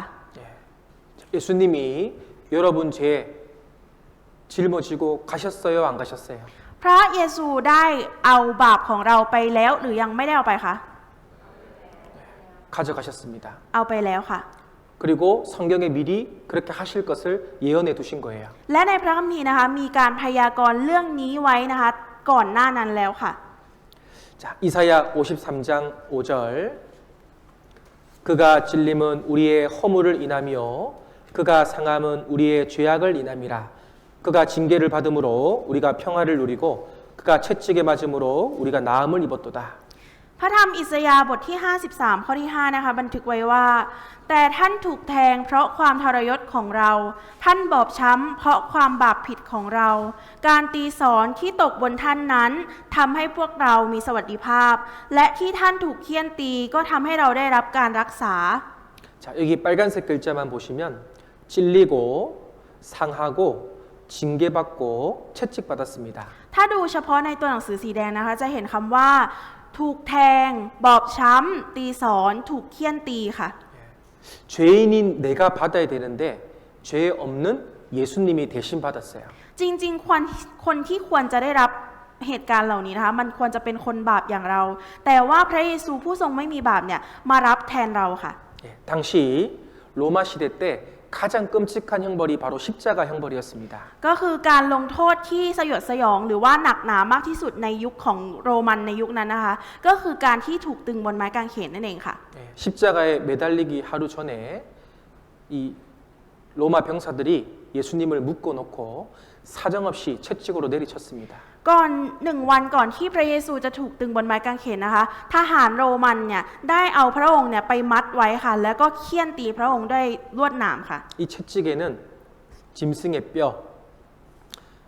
날카로운 칼, 구슬 이런 것들이 박혀 있었어요. ทุกคนคะแส้ที่ใช้ในการเฆี่ยนตีนั้นนะคะทำมาจากกระดูกของสัตว์หรือว่าเขาเรียกว่าอะไรหนามของต้นไม้ที่แหลมๆอะค่ะ 채찍에 맞으면 살점이 떨어져 나가고 어떨 사람은 맞다가 죽는 사람도 있대요. พอถูกเฆี่ยนตีนะคะก็จะเกิดความแผลเวอะหวะค่ะบางคนถึงขั้นเสียชีวิตได้เลยค่ะ 그리고 다음 날 십자가에 매달아 놓고 피를 흘리게 해서 서서히 죽어갑니다. และวันต่อมานะคะพระองค์ก็ถูกตึงบนไม้กางเขนและ หลังพระโลหิตของพระองค์เองออกมานะคะและพระองค์ก็สิ้นพระชนม์บนนั้นค่ะยืนสิ้นพระชนม์ด้วยการยืนค่ะ 자, 여기 예수님께서 왜 채찍에 맞으셨을까? แล้วทำไมนะคะพระเยซูเนี่ยถึงถูกเฆี่ยนตี 내 죄 때문이라고 설명하고 있습니다. คือกำลังอธิบายให้ฟังอยู่ว่ามันเป็นเพราะบาปของเราค่ะ 여러분이 머리로 지은 죄 때문에 머리에 가시면류관을 쓰시고 피를 흘리셨습니다. เพราะว่าเราทุกคนนะคะทำบาปด้วยความคิดด้วยหัวของเราเนี่ยทำให้พระองค์นะคะถูกสวมใส่มงกุฎหนามค่ะ 우리가 손으로 지은 죄 때문에 손에 못이 박혔어요. และบาปที่เราทำด้วยมือนะคะพระองค์ก็ทรงถูกตอกตะปูเนี่ยลงไปที่มือค่ะ 여러분이 발로 지은 죄 때문에 발에도 못이 박혔습니다. และเท้าของเรานะคะที่ทำบาปเนี่ยก็ส่งผลทำให้พระองค์ถูกตึงตอกตะปูนะคะไว้ที่เท้าของพระองค์ค่ะ 여러분이 마음으로 지은 죄 때문에 옆구리에 창에 찔려서 모든 물과 피를 다 쏟으신 거예요. และบาปที่เราทำด้วยจิตใจนะคะก็ส่งผลทำให้พระองค์เนี่ยถูกแทงสี่ข้างและพระโลหิตเนี่ยไหลออกมาทั้งหมดค่ะ 자, 여기 저는 어렸을 때 이 나무 십자가에 달린 예수님의 조각을 본 기억이 나요. ตรงนี้นะคะคือลักษณะของไม้กางเขนที่เห็นพระเยซูตึงอยู่ตรงนี้ค่ะตอนเด็กๆเนี่ยอาจารย์เคยเห็นมาบ้างแล้วก็ยังจำได้ดีค่ะ 이 조각 앞에서 한참을 서 있었습니다. ก็คือหลัง 이 조각 앞에서 한참을 서 있었어요. ก็คือหลังไม้บนไม้กางเขนเนี่ยค่ะมีคนคนหนึ่งยืนอยู่ 과연 이분이 누구일까? คือคำถามในหัวก็คือแล้วจริงๆเนี่ยท่านนี้คือใคร 왜 십자가에 매달려서 고통받고 있을까? ทำไมคนคนนี้ถึงทุกข์ทรมานบนไม้กางเขนได้รับความทุกข์ทรมานแบบนี้ 궁금했는데요. 아무도 가르쳐 주는 사람이 없었어요. ก็คือสงสัยมากๆค่ะแต่ว่าไม่มีใครที่จะสามารถสอนให้กับอาจารย์ได้เลย 그리고 시간이 꽤 많이 흘렀습니다. และพอเวลาผ่านไปค่ะ 그리고 2006년도에 이 말씀을 듣다가 그때가 떠오른 거예요. ค่ะก็ในปี 2006 นะคะอาจารย์ก็ได้เรียนรู้พระคัมภีร์แล้วก็นึกถึงอันนี้ขึ้นมาค่ะ 이분이 바로 하나님의 아들 예수님이구나. ก็ทำให้อาจารย์ได้รู้ว่าอ๋อองค์เนี้ยท่านเนี้ยคือพระเยซูบุตรของพระเจ้านี่เอง 자기 죄 때문에 죽은 것이 아니라 내 죄를 대신하기 위해서 죽었구나. พระองค์ไม่ได้ตายเพราะบาปของพระองค์เอง แต่ว่าพระองค์เนี่ยตายเพราะว่าบาปของเรานี่เองค่ะ 그때 처음 깨달았습니다. ตอนนั้นนะคะเป็นครั้งแรกที่ได้รู้ความจริงค่ะ 여러분 이 예수님이 여러분과 무슨 상관이 있습니까? ทุกคนคะแล้วพระเยซูพระองค์เนี่ยมีความเกี่ยวข้องมีความสัมพันธ์กับเราอย่างไร 이 사실을 받아들이지 않으면 나랑 아무 상관이 없는 거예요. ถ้าเราไม่ยอมรับความจริงตรงนี้ค่ะมันก็ไม่ได้มีส่วนเกี่ยวข้องหรือว่ามีความสัมพันธ์อะไรกับเราค่ะ 자, 여기 내 죄를 짊어지신 예수님의 고통을 생각하시면서 봤으면 좋겠습니다. ตรงนี้นะคะอยากให้ทุกคนดูไปด้วยและคิดถึงไปด้วยค่ะว่าพระเยซูพระองค์นี้นะคะเป็นคงที่ได้รับการความทุกข์ทรมานเนี่ยแทนบาปของเราทุกคนค่ะ 응답의 진지! 진지웅! 응답의 진지!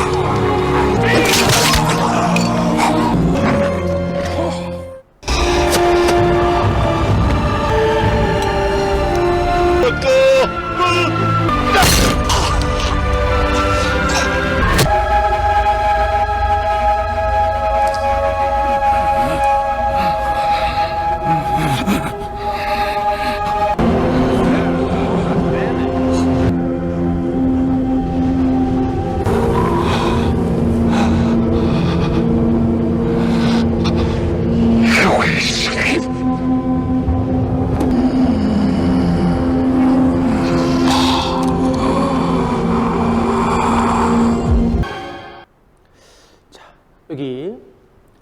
누구 때문에 예수님께서 이런 고통을 받으셨을까요? ทุกคนคิดว่าที่พระองค์ทรงได้รับความทุกข์ทรมานขนาดนี้ค่ะเป็นเพราะใครคะ 바로 우리의 죄, 나의 죄 때문입니다. เป็นเพราะว่าบาปของเราบาปของฉันนั่นเองค่ะ 자, 하나님이 죄를 용서하는 방법은 아까 피라고 말씀드렸습니다. ก็วิธีที่พระเจ้าทรงประทานให้ในการลบล้างบาปยกโทษบาปนะคะก็คือเลือดนั่นเองค่ะ 양 짐승이 피를 흘리고 죽은 것처럼 양 대신에 바로 예수님이 우리를 위해서 피를 흘려 주신 겁니다. เช่นเดียวกับที่มีการจับสัตว์นะคะจับแกะเนี่ยมาเพื่อเป็นเครื่องถวายบูชาลบล้างบาปนะคะพระเยซูเนี่ยก็เป็นตัวจริงนะคะที่มาเพื่อเป็นเครื่องบูชาถวายเพื่อลบล้างบาปค่ะ 자, 그러면 피를 흘렸기 때문에 우리 죄가 용서가 된 걸까요? 아직 안 된 걸까요? และถ้าอย่างนั้นนะคะคำถามคือเมื่อเลือดไหลออกมาแล้วเนี่ยบาปของเราได้รับการยกโทษแล้วหรือว่ายังไม่ได้รับการยกโทษบาปคะ 피를 흘렸기 때문에 용서가 된 거예요. เพราะว่าได้รับแล้วนะคะบาปจึงได้รับการยกโทษแล้วค่ะ 자, 이사야 53장 6절 말씀 같이 읽겠습니다. อิสยาห์บทที่53ข้อที่6นะคะเราจะอ่านพร้อมกันค่ะ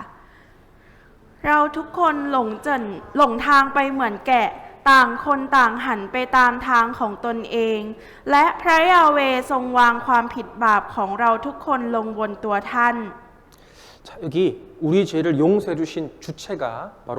여호와 하나님이라고 되어 있습니다. ตรงนี้นะคะบอกไว้แล้วว่าผู้ที่ช่วยลบล้างบาปยกโทษบาปให้เราเนี่ยก็คือพระยาเวห์นั่นเองค่ะ 자, 이 그림 보세요. อยู่ที่รูปภาพนะคะ 여러분이 살면서 죽을 때까지 이 모든 죄짐이 여기 있습니다. ตรงนี้นะคะคือภาระบาปที่เราทำตั้งแต่เกิดไปจนถึงเราเสียชีวิตค่ะ 자, 여호와께서 하나님께서는 우리의 죄악을 그에게 예수님에게 담당시켰도다라고 했습니다. พระยาเวห์นะคะได้ทรงย้ายบาปของเราทุกคนเนี่ยไปไว้ที่พระเยซูค่ะ 예, 우리가 태어나기도 전이에요. คือก่อนที่เราจะเกิดมาอีกค่ะ 그런데 하나님은 모든 것을 다 아셨어요. ดังนั้นนะคะแปลว่าพระเจ้าเนี่ยทรงทราบทุกสิ่งค่ะ 우리의 일평생 죄를 예수님에게 옮긴 겁니다. พระองค์นะคะได้ทรงย้ายบาปของเราที่ทำทั้งชีวิตเนี่ยไปไว้กับพระเยซูค่ะ 자, 요한복음 19장 30절 같이 읽겠습니다. ยอห์นบทที่19ข้อที่30เราจะอ่านพร้อมกันนะคะเมื่อพระเยซูทรงรับเหล้าองุ่นแล้วเปรี้ยวแล้วพระองค์ตรัสว่าสำเร็จแล้วและก้มพระเศียรลงสิ้นพระชน 자, 쌈렛 레우 สำเร็จแล้ว 다 이루었다. สำเร็จแล้ว 무슨 뜻일까요? แปลว่าอะไรคะ 다 했대요. ทำเสร็จแล้วค่ะ 예수님이 오신 이유는 죄인을 용서하기 위해서 오셨습니다. เหตุผลที่พระเยซูเสด็จมายังแผ่นดินโลกนะคะก็เพื่อที่จะมายกโทษบาปให้กับมนุษย์นั่นเองค่ะ 다 했다는 말은 우리를 용서하는 일을 다 끝냈다는 겁니다. คำว่าทำเสร็จแล้วหรือว่าสำเร็จแล้วในที่นี้นะคะหมายถึงว่าพระองค์ทรงยกโทษบาปให้เสร็จเรียบร้อยแล้วค่ะ 조금 남겨두셨을까요? หรือว่าพระองค์ทรงเหลือไว้นิดนึงไหมคะ 만약에 우리 죄를 반만 가져가고 반은 남겨놓았으면 우리는 그 죄 때문에 지옥 가야 되잖아요. ถ้าหากว่าพระองค์ทรงเอาบาปของเราไปแค่ครึ่งเดียวนะคะแล้วบาปอีกครึ่งหนึ่งที่เหลืออยู่เนี่ยมันจะทำให้เราตายไปแล้วเราจะต้องตกนรกค่ะ 네, 다 이루었다는 말은 우리의 일평생 죄를 다 처리했다는 뜻입니다. คำว่าสำเร็จแล้วในที่นี้นะคะก็คือพระองค์ทรงกำจัดบาปของเราเนี่ยให้หายไปแล้วทั้งหมดค่ะ 네, 이 말씀을 믿는 것이 구원이에요. คนที่เชื่อในเรื่องนี้นะคะคือคนที่ได้รับความรอดค่ะ 여러분 하나님 말씀 사실인 거 우리 계속 배웠습니다. ทุกคนคะเราได้เรียนรู้เกี่ยวกับเรื่องราวของพระเจ้าที่เป็นความจริงของพระเจ้าแล้วค่ะ 우리는 마음속에 의심이 올라와요. แล้วในจิตใจของเราเนี่ยค่ะมันจะมีความคิดขึ้นมาค่ะ 정말 내 죄가 다 없어졌을까? แล้วพระองค์เนี่ยเอาบาปของเราไปแล้วจริงๆหรือเปล่าเอาไปทั้งหมดแล้วหรือเปล่า 내 마음을 보면 자꾸 의심이 들어요. แต่ในใจของเราเนี่ยมันมีความคิดออกมาเรื่อยๆค่ะ 그런데 믿음은 내 마음을 보는 것이 아니라 하나님 말씀을 보는 겁니다. ดังนั้นนะคะความเชื่อเนี่ยมันมีความหมายว่าไม่ได้มองที่จิตใจของเราแต่ว่ามองที่พระวจนะของพระเจ้าค่ะ 여러분 마음은 수시로 계속 변하잖아요. ทุกคนคะจิตใจของเราเนี่ยมันเปลี่ยนแปลงกลับไปกลับมาอยู่ตลอดเวลาค่ะ 믿을 수가 없어요. ไม่สามารถที่จะเชื่อได้ค่ะ 근데 하나님 말씀은 변해요, 안 변해요? แต่พระวจนะของพระเจ้ามันเปลี่ยนแปลงไหมคะหรือว่าไม่เปลี่ยนแปลงคะ 변하지 않는 말씀을 믿는 겁니다. เราจะต้องเชื่อในพระวจนะที่ไม่มีการเปลี่ยนแปลงค่ะ 자, 여기 예수님께서 세상 죄를 짊어지시고 피를 흘리고 다 용서해 주셨습니다. ตรงนี้นะคะพระเยซูเนี่ยได้หลั่งพระโลหิตทำให้บาปของโลกเนี่ยได้รับการยกโทษแล้วทั้งหมดนะคะ 자, 쌈렛 레우 สำเร็จแล้ว 다 용서했다. สำเร็จแล้วยกโทษให้ทั้งหมดแล้ว 얼마나 감사해요. เราควรที่จะขอบคุณมากๆค่ะ 자, 여기 히브리서 9장 12절 말씀. 염소와 송아지의 피로 아니하고 오직 자기 피로 영원한 속죄를 이루사 단번에 성소에 들어가셨느니라. ในฮิบรูบทที่ 9 ข้อที่ 12 นะคะมีบันทึกไว้ว่าคือเสด็จเข้าไปในสถานศักดิ์สิทธิ์ครั้งเดียวเป็นพอและพระองค์ไม่ได้ทรงนำเลือดลูกแพะหรือเลือดลูกวัวเข้าไปแต่ทรงนำโลหิตของพระองค์เองเข้าไปจึงได้มาซึ่งการไถ่บาปชั่วนิรันดร์ 자, 오직 자기 피로 바로 예수님의 피를 말합니다. ก็คือพระโลหิตของพระองค์เองนะคะหมายถึงโลหิตของพระเยซูนั่นเองค่ะ 예수님 피로 내 죄를 얼마만큼 용서해 주셨을까요? แล้วพระโลหิตของพระเยซูนะคะลบล้างบาปให้เราไปจนถึงเมื่อไหร่คะ 네. 자, 여기 빨간색 말씀에 영원히 용서했대요. ค่ะตัวหนังสือสีแดงนะคะก็มีบันทึกไว้ว่าไถ่บาปชั่วนิรันดร์ค่ะ 내 과거죄만 용서했다고 적어놨으면 우리는 불안해요. ถ้าเกิดว่ามีคำว่าลบไถ่บาปแค่ในอดีตเนี่ยค่ะมันจะทำให้จิตใจของเรารู้สึกไม่วางใจค่ะ 내 현재 죄까지만 용서한다고 하면 불안하잖아요. หรือถ้าหากว่ามันมีการบันทึกไว้ว่ายกโทษบาปให้แค่บาปในปัจจุบันนี้เราก็จะรู้สึกไม่สบายใจเหมือนกันค่ะ 그런데 영원이니까 미래 죄까지 다 포함이 되는 거죠. แต่ว่าคำว่าชั่วนิรันดร์ตรงนี้นะคะหมายถึงว่ารวมไปจนถึงในอนาคตค่ะ 자, 여기 죄인이 있습니다. ตรงนี้นะคะมีคนบาปอยู่ค่ะ 자, 여기 여러분이 태어나서 지금까지 지은 과거의 죄가 있고 앞으로 짓는 미래 죄가 있습니다. ตรงนี้นะคะมีบาปที่เราเนี่ยทำตั้งแต่เ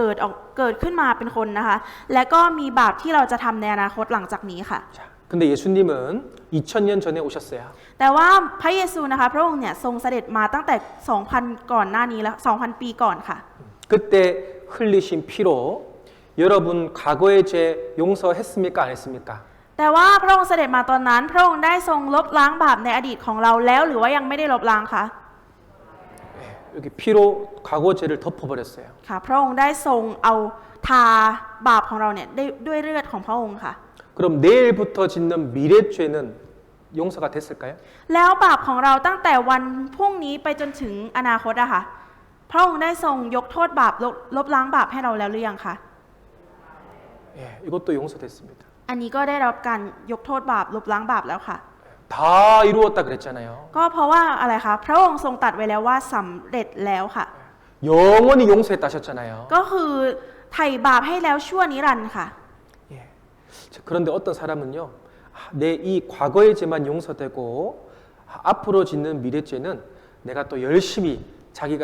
선을 행해야 된다고 생각하는 사람들도 있어요. แต่มีบางคนนะคะที่เขาคิดว่าพระองค์เนี่ยทรงไถ่บาปให้เขาแค่ในอดีตเท่านั้นส่วนในอนาคตเนี่ยเขาจะต้องพยายามทำความดีด้วยตัวเองค่ะ 사람은 할 수 없지만 하나님만 할 수 있습니다. เป็นไปไม่ได้สำหรับมนุษย์นะคะ แต่ทุกสิ่งเป็นไปได้สำหรับพระเจ้าค่ะ 자, 나의 모든 죄뿐만 아니라 세상 모든 사람들의 죄 영원히 용서한 겁니다. และไม่ใช่เพียงบาปของเราเท่านั้นนะคะ แต่เป็นบาปของคนทั้งโลกนะคะ บาปของโลกเนี่ยพระองค์ก็ทรงไถ่บาปให้แล้วชั่วนิรันดร์ค่ะ 자, 히브리서 5장 9절 말씀에도 온전하게 되었은즉 자기를 순종하는 모든 자에게 영원한 구원의 근원이 되시고 ในฮิบรูบทที่ 5 ข้อที่ 9 นะคะบันทึกไว้ว่าเมื่อพระเจ้าทรงทำให้พระเยซูเพียบพร้อมแล้วพระเยซูจึงทรงเป็นแหล่งกำเนิดแห่งความรอดนิรันดร์สำหรับทุกคนที่เชื่อฟังพระองค์ 여러분 성경에 나오는 구원은 영원한 구원입니다. ทุกคนคะความรอดที่ปรากฏในพระคัมภีร์นะคะคือความรอดนิรันดร์ค่ะ 어떤 부분만 조금만 용서해 주는 게 아니에요. ไม่ใช่ว่ายกโทษบาปให้แค่นิดเดียวหรือว่าแบบบางส่วนเท่านั้นนะคะ 하나님이 너 작은 죄만 용서해 주고 큰 죄는 용서 안 해줘. 그게 아니에요. ไม่ใช่ว่าพระเจ้าเนี่ยยกโทษบาปนิดๆหน่อยๆให้เธอแล้วแต่บาปใหญ่ๆหนาๆเนี่ยพระองค์ไม่ได้ยกโทษให้แบบนี้ไม่ใช่ค่ะ 나의 영원히 죄를 용서해 주신 사실을 믿어야지만 내가 죄 때문에 넘어져도 다시 일어설 수 있는 거예요. เรานะคะต้องเชื่อว่าพระองค์ทรงยกโทษบาปให้เราแล้วทั้งหมด ถึงแม้ว่าเราจะล้มลงนะคะ เราก็สามารถที่จะลุกขึ้นมายืนใหม่ได้ค่ะ 여러분, 예수님이 세상 죄를 지고 가셨다. 너무 많이 들어봤죠? ทุกคนก็เคยได้ยินกันมาเยอะใช่ไหมคะว่าพระเยซูเนี่ยทรงแบกรับเอาภาระบาปของโลกไป 그렇게 많이 듣고 말은 하는데 자꾸 난 죄 때문에 불안해요. ก็คือพอได้ยินแบบนี้เยอะๆเข้าอะค่ะเราก็รู้สึกว่าไม่สบายใจของในใจของตัวเองค่ะ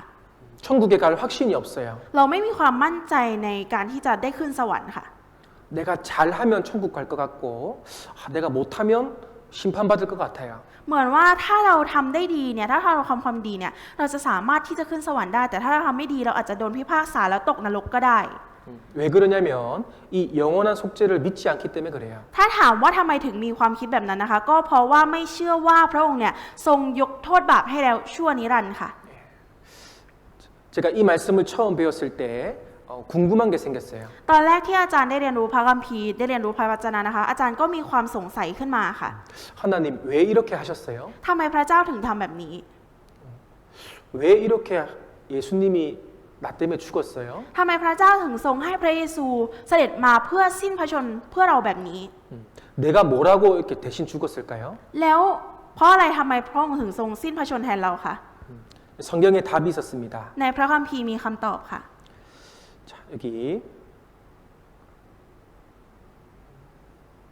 네, 요한 1서 4장 18절을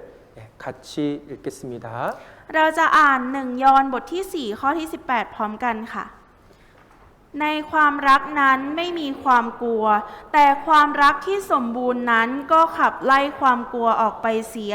เพราะความกลัวเกี่ยวข้องกับการลงโทษ และผู้ที่กลัวก็ยังไม่มีความรักที่สมบูรณ์ 자, 여기 사랑이라고 표현되어 있습니다. ทุกคนคะมันมีคำว่าความรักอยู่ค่ะ 예수님의 사랑을 알기 전에는 항상 죄에 대한 두려움이 있었어요. ก่อนที่เราจะรู้จักความรักของพระเยซูนะคะ เราก็คอยแต่จะกลัวนะคะ เกรงกลัวบาปค่ะ 예. 그런데 예수님의 사랑을 받으면 이 온전한 사랑을 받으면 두려움이 사라져 버립니다. แต่ถ้าหากว่าเรารับรู้ความรักของพระเยซูจริง ๆ แล้วเนี่ยความกลัวตรงนั้นมันก็จะหายไปค่ะ 내가 혹시 죄에 대한 두려움이 있을까요? หรือว่ามีใครในที่นี้รู้สึกกลัวเกี่ยวกับเรื่องของบาปตัวเองไหมคะ 심판에 대한 두려움이 있습니까? คือกลัวไหมคะว่าจะถูกพิพากษา 그러면 사랑 안에서 온전히 이루지 못했기 때문에 그래요. ดังนั้นนะคะเหตุผลว่าทำไมถึงเป็นแบบนั้นก็คือ ผู้ที่กลัวนะคะยังมีความรักที่ไม่สมบูรณ์แบบนั่นเองค่ะ 자, 요한일서 4장 10절 사랑은 여기 있으니 우리가 하나님을 사랑한 것이 아니요 오직 하나님이 우리를 사랑하사 우리 죄를 위하여 화목제로 그 아들을 보내셨음이니라. 1 ยอห์นบทที่ 4 ข้อที่ 10 นะคะบันทึกไว้ว่าความรักที่ข้าพระเจ้าพูดถึงนี้ไม่ใช่ที่เรารักพระเจ้า แต่ที่พระองค์ทรงรักเราและทรงใช้พระบุตรของพระองค์มา เพื่อเป็นเครื่องบูชาลบบาปของเรา 저는 태어나서 이런 사랑은 처음 느껴본 거죠. คือตอนแรกที่เราเกิดมาเราก็เพิ่งเคยได้รับความรักแบบนี้ใช่ไหมคะ 여러분 부모님의 사랑도 크지만 훨씬 더 큰 사랑은 바로 예수님의 사랑입니다. ความรักของพ่อแม่ค่ะก็ยิ่งใหญ่ก็จริงนะคะ แต่มันมีความรักที่ยิ่งใหญ่กว่านั้นก็คือความรักของพระเยซูนั่นเองค่ะ 예수님 왜 저 때문에 죽으셨어요? ทำไมพระเยซูถึงสิ้นพระชนม์แทนเราคะ 예수님이 너를 사랑하기 때문이란다. ก็เพราะว่าพระเยซูเนี่ยรักฉัน 자, 우리 하나님을 닮은 영혼이 들어있잖아요. ก็เพราะว่าข้างในเรามีวิญญาณที่คล้ายกับพระฉายาของพระเจ้าอยู่ใช่ไหมคะ 자, 여기 프랑스 루브르 박물관에 보면 그리스의 잘레오코스 왕에 대한 예화가 기록되어 있습니다. ก็ถ้าดูตรงนี้นะคะในพิพิธภัณฑ์ลูฟร์ในประเทศฝรั่งเศสนะคะ ก็จะเห็นว่ามีภาพเขียนของกษัตริย์ซาเลอุคัสนะคะแห่งกรีกเนี่ย 자, 이 잘레오코스 왕이 그리스를 다스릴 때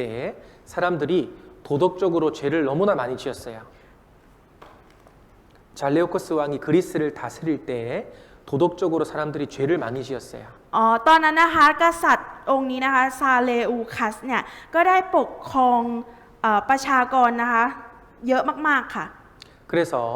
이 왕이 새로운 법을 하나 만들었습니다. และกษัตริย์องค์นี้นะคะได้ตั้งพระราชาเป็นเขาเรียกว่ากฎหมายค่ะเป็นกฎหมายใหม่ขึ้นมาค่ะ 누구든지 간음하다가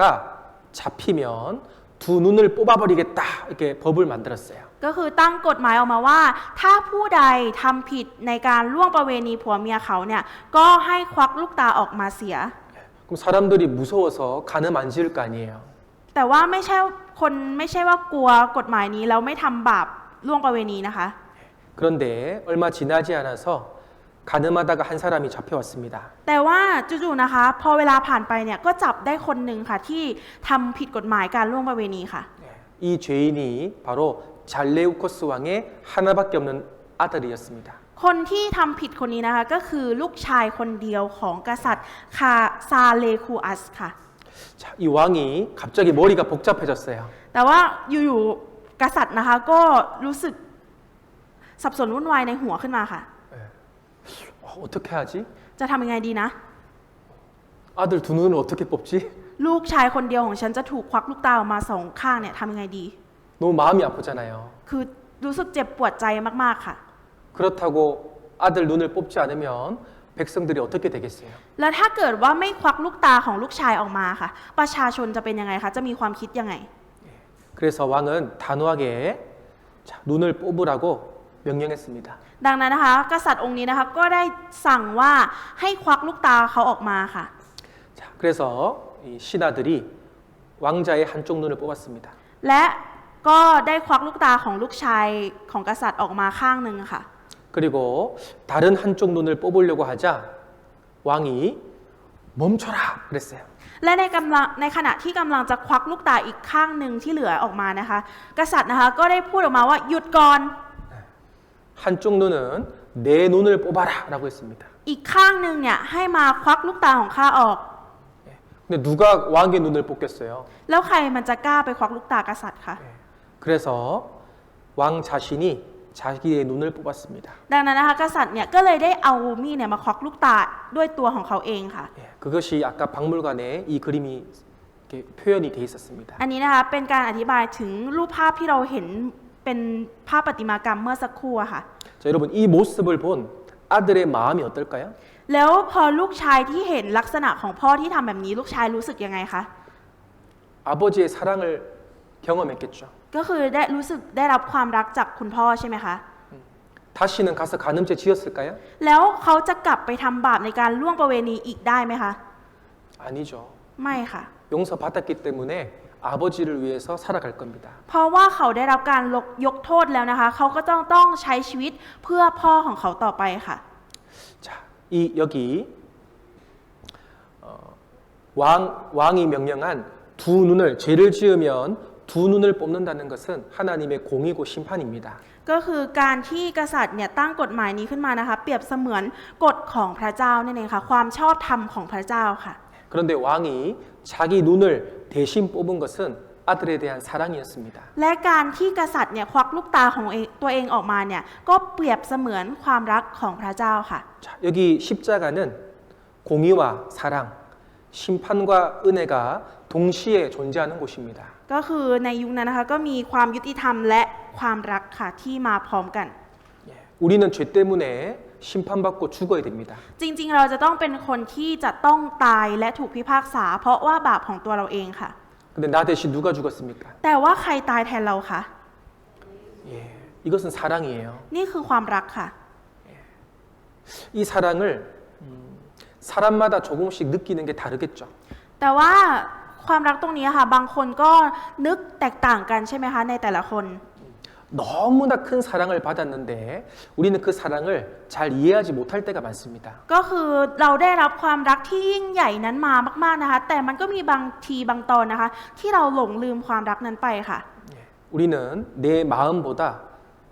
하나님의 하신 일에 집중하시면 됩니다. ก็คืออยากให้เราเนี่ยโฟกัสไปที่พระเจ้ามากกว่าจะมาโฟกัสที่จิตใจของตัวเราเองค่ะ 자, 여기 사랑에 관한 영상을 보겠습니다. เดี๋ยวเราจะไปดูวิดีโอเกี่ยวกับเรื่องราวของความรักกันค่ะ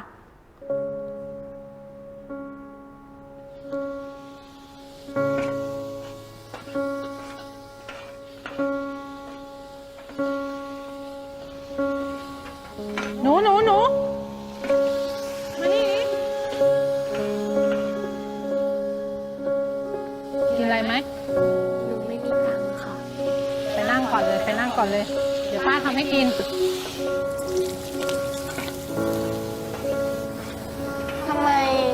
ใจดีจังอะคะ โอ้ยใจดงใจดีอะไรกันเหลือแค่ข้าวจานเดียวก็จะบอกให้นะ มีคนคนหนึ่งอะใจดียิ่งกว่าป้าอีก พลอยเที่ยงแล้วตื่นได้แล้วลูก ถึงแม้เขาจะจู้จี้จุกจิก ข้าว ไม่ดูแลตัวเองเรื่องมาก แม่ไปก่อนนะ ไม่ถูกใจเราสักอย่าง ทำไมแม่โทรไปไม่ติดอ่ะ พลอยก็รีบกลับมาแล้วนี่ไง ป่านนี้นี่คือรีบใช่ไหม พลอยก็กลับมาป้าแม่ เป็นห่วงเนี่ย แม่ควรปล่อยพลอยบ้างอะ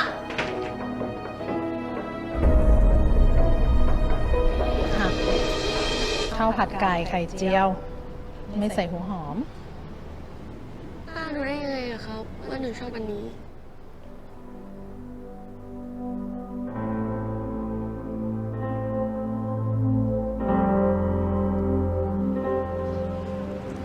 โทษนะคะ เคยเห็นเด็กผู้หญิงคนนี้ไหมคะ ไม่เคยเห็นนะ ถ้าเจอเด็กคนนี้ ก็ไม่มีตังค์ติดตัวฝากช่วยเอาข้าวให้เขากินด้วย คนที่บอกป้า ก็คือคนที่อยากให้หนูอะกลับบ้านมากที่สุด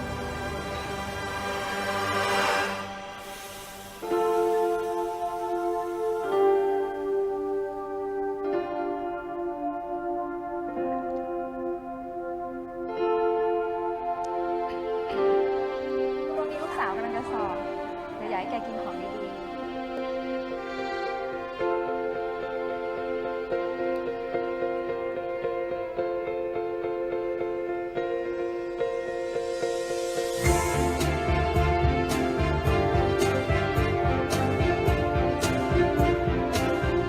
โทรหาแม่หน่อยไหม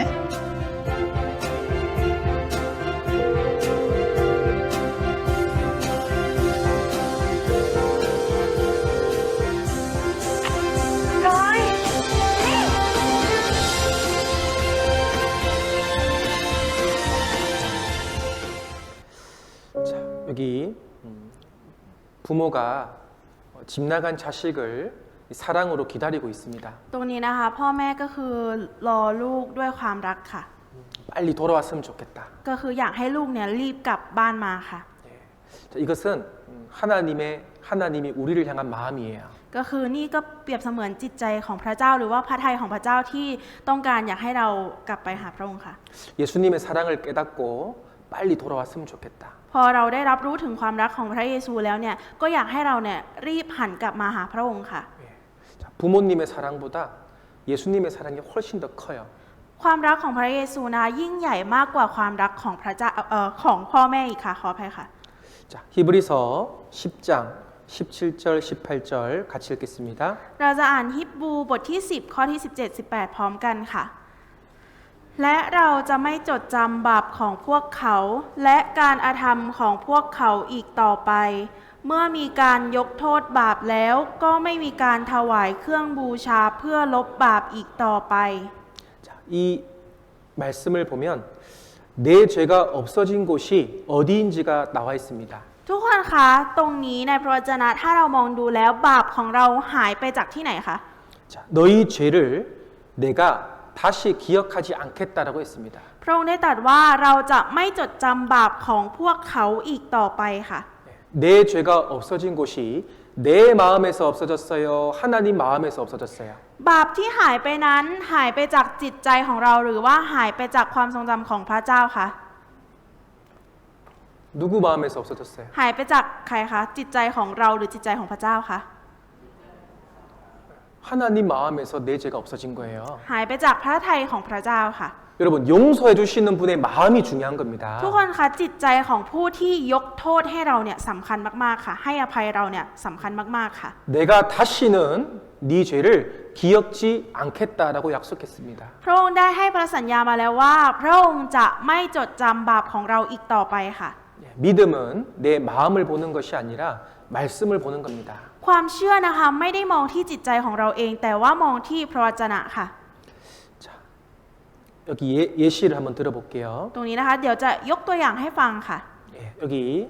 아버지와 아들이 사이가 참 좋아 보입니다. ตรงนี้นะคะความสัมพันธ์ระหว่างคุณพ่อและคุณลูกเนี่ยก็มีความสัมพันธ์ที่ดีต่อกันมากๆเลยค่ะ 예, 아버지가 자녀를 이렇게 씻겨줍니다. พ่อก็ดูแลลูกแบบนี้ค่ะ อาบน้ำให้ 자, 이 사이가 좋은 부자지간에 아버지가 아들에게 한 가지 부탁을 합니다. ก็คือความสัมพันธ์ดีมากๆนะคะ แต่มีสิ่งหนึ่งที่พ่อเนี่ยได้ขอร้องให้ลูกฟังค่ะ 예, 이 그릇은 정말 비싼 그릇이야. พ่อได้บอกลูกว่าเนี่ยถ้วยลายคามตรงเนี้ยเป็นถ้วยที่แพงมากๆเลยนะ 우리 집에서 제일 비싼 거야. เป็นสิ่งที่แพงที่สุดในบ้านเราแล้วลูกเอ้ย 그래서 절대 가까이 하면 안 돼. ดังนั้นลูกจะมาใกล้ไม่ได้นะ 예, 약속을 했습니다. ก็ได้ให้สัญญากันค่ะ 자, 그런데 친구랑 집에서 야구를 하고 있었어요. แต่ว่าอยู่มาวันหนึ่งนะคะ ลูกก็ได้ชวนเพื่อนเนี่ยมาตีเบสบอลที่บ้านค่ะ 예, 그런데 그 공이 불안하게 이 그릇을 깨뜨렸습니다. แล้วเบสบอลนะคะมันควบคุมไม่ได้มันก็เลยไปกระแทกกับแจกันหรือว่าถ้วยนั้นที่พ่อบอกค่ะ 자, 아버지의 약속을 어겼으니까 이 아들은 죄를 지었습니다. ก็คือลูกคนนี้นะคะที่ได้ฝ่าฝืนหรือละเมิดคำที่ให้สัญญากับพ่อไว้เนี่ยก็คือถือว่าเป็นการทำผิดทำบาปค่ะ 이제 아버지가 무서운 거예요. แล้วก็กลัวคุณพ่อค่ะ 아버지 오늘 집에 안 왔으면 좋겠어. ถ้าหากว่าวันนี้พ่อไม่กลับบ้านมาก็คงจะดีแหละ 그런데 어김없이 아버지가 퇴근하고 집에 왔어요. แต่ว่าพ่อนะคะที่ทำงานเสร็จแล้วเนี่ยพ่อก็ได้กลับมาที่บ้านค่ะ 자, 아버지가 충격을 받았습니다. และพ่อก็ได้ตกใจเป็นอย่างมากค่ะ 예, 아들을 혼냈겠죠? ก็คือดุลูกใช่ไหมคะ 자, 그러면 아들은 어떻게 하면 돼요? แล้วลูกจะต้องทำยังไงคะ สักกว่าแค่เดียวสักกว่า 커터카? ขอโทษครับใช่ไหมคะ 아버지한테 죄를 용서해 달라고 해야 됩니다. ก็คือจะต้องขอให้พ่อเนี่ยยกโทษให้หรือว่าขอให้พ่อให้อภัยนั่นเองค่ะ 아들이 죄를 지었기 때문에 약속을 어겼기 때문에 아버지 용서해 주세요 해야 됩니다. เพราะว่าลูกทำผิดนะคะลูกเนี่ยฝ่าฝืนสัญญาที่เคยทำไว้กับพ่อนะคะ ลูกจะต้องขอโทษพ่อและขอให้พ่อยกโทษให้ค่ะ 그래서 아버지가 가만히 생각해 보니까 이 그릇보다 비싼 그릇보다 내 아들이 훨씬 더 소중합니다. แต่พ่อนะคะก็พอลองคิดดูแล้วน่ะแจกันหรือว่าถ้วยตรงเนี้ยมันแพงก็จริงแต่ว่าลูกของฉันเนี่ยมีค่ามากกว่า 그래서 아버지가 그래 용서했다 이렇게 말했어요. ดังนั้นนะคะพ่อก็เลยบอกลูกว่าโอเคไม่เป็นไรพ่อให้อภัย 예, 용서했어요 안 했어요? แปลว่าให้อภัยแล้วหรือว่ายังไม่ให้อภัยคะ 용서했어요. ให้อภัยแล้วค่ะ 그런데 이 아들이 잠을 자다가 밤 12시가 됐는데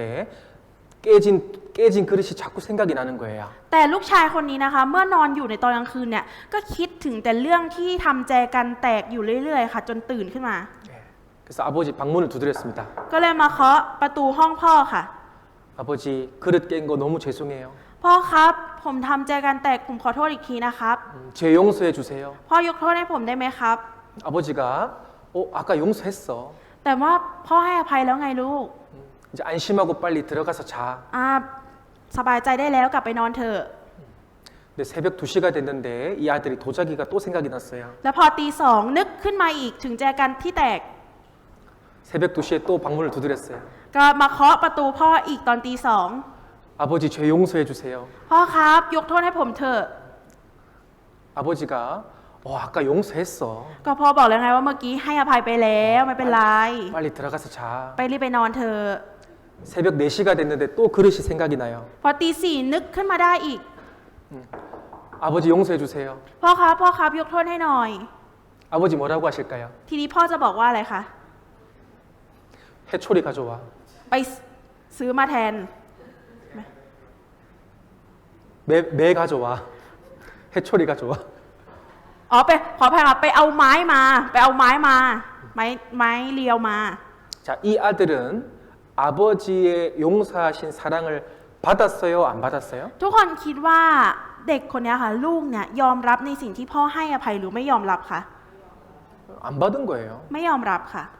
자기 마음만 자꾸 보는 거예요. 자기 죄만 생각하는 거예요. เพราะว่าเขานึกถึงแค่จิตใจของตัวเองนึกถึงแค่ความคิดของตัวเองค่ะ 그런데 용서해 주신 분 마음이 중요한 거예요. แต่ว่าสิ่งที่สำคัญคือเราต้องดูที่จิตใจของคนที่เป็นผู้ให้อภัยค่ะ 하나님께서 네 죄를 다시 기억도 안 하겠다고 했습니다. พระเจ้าได้ตรัสไว้แล้วค่ะว่าพระองค์เนี่ยจะไม่ทรงจดจำบาปของเราอีกต่อไปค่ะ 그런데 왜 말씀을 못 믿으세요? แต่ทำไมเราถึงไม่เชื่อพระวจนะค่ะ 자, 이 아버지의 사랑을 받아들이는 것이 중요합니다. การที่เราจะยอมรับการให้อภัยของพ่อเนี่ยเป็นสิ่งที่สำคัญมากค่ะ 자, 이사야 44장 22절 같이 읽겠습니다. เราจะอ่านพระธรรมอิสยาห์บทที่44 ข้อที่ 22 พร้อมกันค่ะ เราได้ลบล้างการทรยศของเจ้าเสียเหมือนเมฆและลบล้างบาปของเจ้าเหมือนหมอกจงกลับมาหาเรา เพราะเราได้ไถ่เจ้าแล้ว 자, 여기 우리의 죄가 구름처럼 안개처럼 빽빽했다라고 소개하고 있습니다. ตรงนี้นะคะบอกไว้ว่าพระองค์เนี่ยได้บาปของเราเนี่ยเหมือนกับเมฆนะคะเหมือนกับเมฆเหมือนกับหมอกก็คือได้ลบล้างบาปของเราเป็นหนึ่ง 예, 여러분 안개가 너무 많아서 앞이 안 보이지만 해가 뜨면 안개가 다 사라지죠. ทุกคนคะถ้าเรามองหมอกเนี่ยในตอนเช้าเนี่ยเราจะมองไม่เห็นทางข้างหน้าใช่ไหมคะแต่ถ้าพระอาทิตย์ขึ้นมามีแสงเนี่ยมันจะทำให้เรามองเห็นได้ค่ะ 예, 자, 해가 뜨면 안개가 사라지듯이 하나님께서 여러분의 죄를 다 도말했다, 없애버렸다는 뜻입니다. เช่นเดียวกับการที่พระอาทิตย์ขึ้นมาและทำให้หมอกมันหายไปนะคะก็เหมือนกับการที่พระเจ้าเนี่ยได้ทรงลบล้างบาปของเราแล้วให้มันหายไปแล้วเหมือนกับหมอกนั่นเองค่ะ 네 죄를 용서했으니까 이제 그것을 알고 돌아와라고 말하는 거예요. เพราะว่าตอนนี้พวกเจ้าเนี่ยรู้แล้วว่าเราลบล้างบาปให้แล้ว ดังนั้นตอนนี้ก็กลับมาได้แล้ว 자, 여기 시커먼 죄들이 너무 많죠. ตรงนี้มีบาปที่มืดดำเยอะเลยใช่ไหมคะ 예, 여러분의 평생의 죄가 여기 적혀 있습니다. อันนี้คือบาปของเราทุกคนที่ทำมาตลอดทั้งชีวิตค่ะ 자, 그런데 예수님께서 피를 흘려서 이 죄를 다 도말했습니다. แต่ว่าพระเยซูนะคะทรงหลั่งพระโลหิตนะคะทำให้บาปทั้งหมดเนี่ยได้รับการลบล้างค่ะ 예, 여러분 죄 보이세요? 안 보이세요? ทุกคนมองเห็นบาปไหมคะหรือมองไม่เห็นคะ 뭐만 보이세요? เห็นแต่อะไรคะ 예, 예수님 피만 보이잖아요. มองเห็นแต่เลือดหรือว่าพระโลหิตของพระเยซูค่ะ 자, 그런데 예수님이 내 죄를 반만 용서했어. แต่ว่าพระเยซูน่ะยกโทษบาปให้ฉันแค่ครึ่งเดียว 예, 이렇게 믿는 사람은 심판을 받겠죠. คนที่เชื่อแบบนี้ก็คือจะต้องได้รับการพิพากษาใช่ไหมคะ 예수님이 내 죄를 90%만 용서했어. พระเยซูน่ะลบล้างบาปให้ฉัน 90% 예, 그러면 남은 10%죄 때문에 우린 지옥 갑니다. แล้วถ้าอย่างนั้นนะคะ 10% ที่เหลือเนี่ยมันจะทำให้เราตกนรกค่ะ 예수님이 99.99%를 용서했어. พระเยซูเนี่ยได้ลบล้างบาปให้ฉัน 99.99% เลย 그러면 우리는 남은 죄 때문에 지옥 가는 거예요. และเราจะตกนรกเพราะบาปที่เหลืออยู่แค่นิดเดียวนั้นค่ะ 자, 다 이루었다 그랬습니다. พระองค์ได้ตรัสว่าสำเร็จแล้วค่ะ 예, 우리는 죄 때문에 고민할 필요가 없는 거예요. เราไม่จำเป็นที่จะต้องมาคิดหรือว่ากังวลเกี่ยวกับภาระบาปของเราที่จะต้องได้รับในการพิพากษาค่ะ 자, 우리의 기도는 이제 바뀌어야 됩니다. การอธิษฐานของเราในตอนนี้เปลี่ยนไปแล้วค่ะ 하나님, 내 죄를 용서해 주세요가 아니에요. ไม่ใช่ว่าเราขอพระเจ้าว่าพระเจ้าขอโปรดทรงช่วยยกโทษบาปให้ข้าพระองค์ด้วยแบบนี้ไม่ใช่ค่ะ 내 죄를 용서해 주셔서 감사합니다로 바뀌어야 됩니다. เราจะต้องเปลี่ยนเป็นการอธิษฐานที่ว่าข้าพระองค์ขอบคุณพระองค์ที่ทรงยกโทษบาปให้ 예, 아까 그 아버지와 아들처럼 예, 그렇게 기도하면 아들처럼 기도하면 안 되는 거예요. คือจะไปอธิษฐานเหมือนที่เราเรียนเกี่ยวกับลูกที่ว่า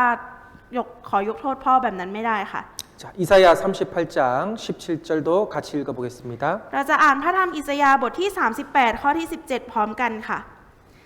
นี่แน่เพื่อสวัสดิภาพของข้าพระองค์ ข้าพระองค์จึงมีความขมขื่นอย่างยิ่ง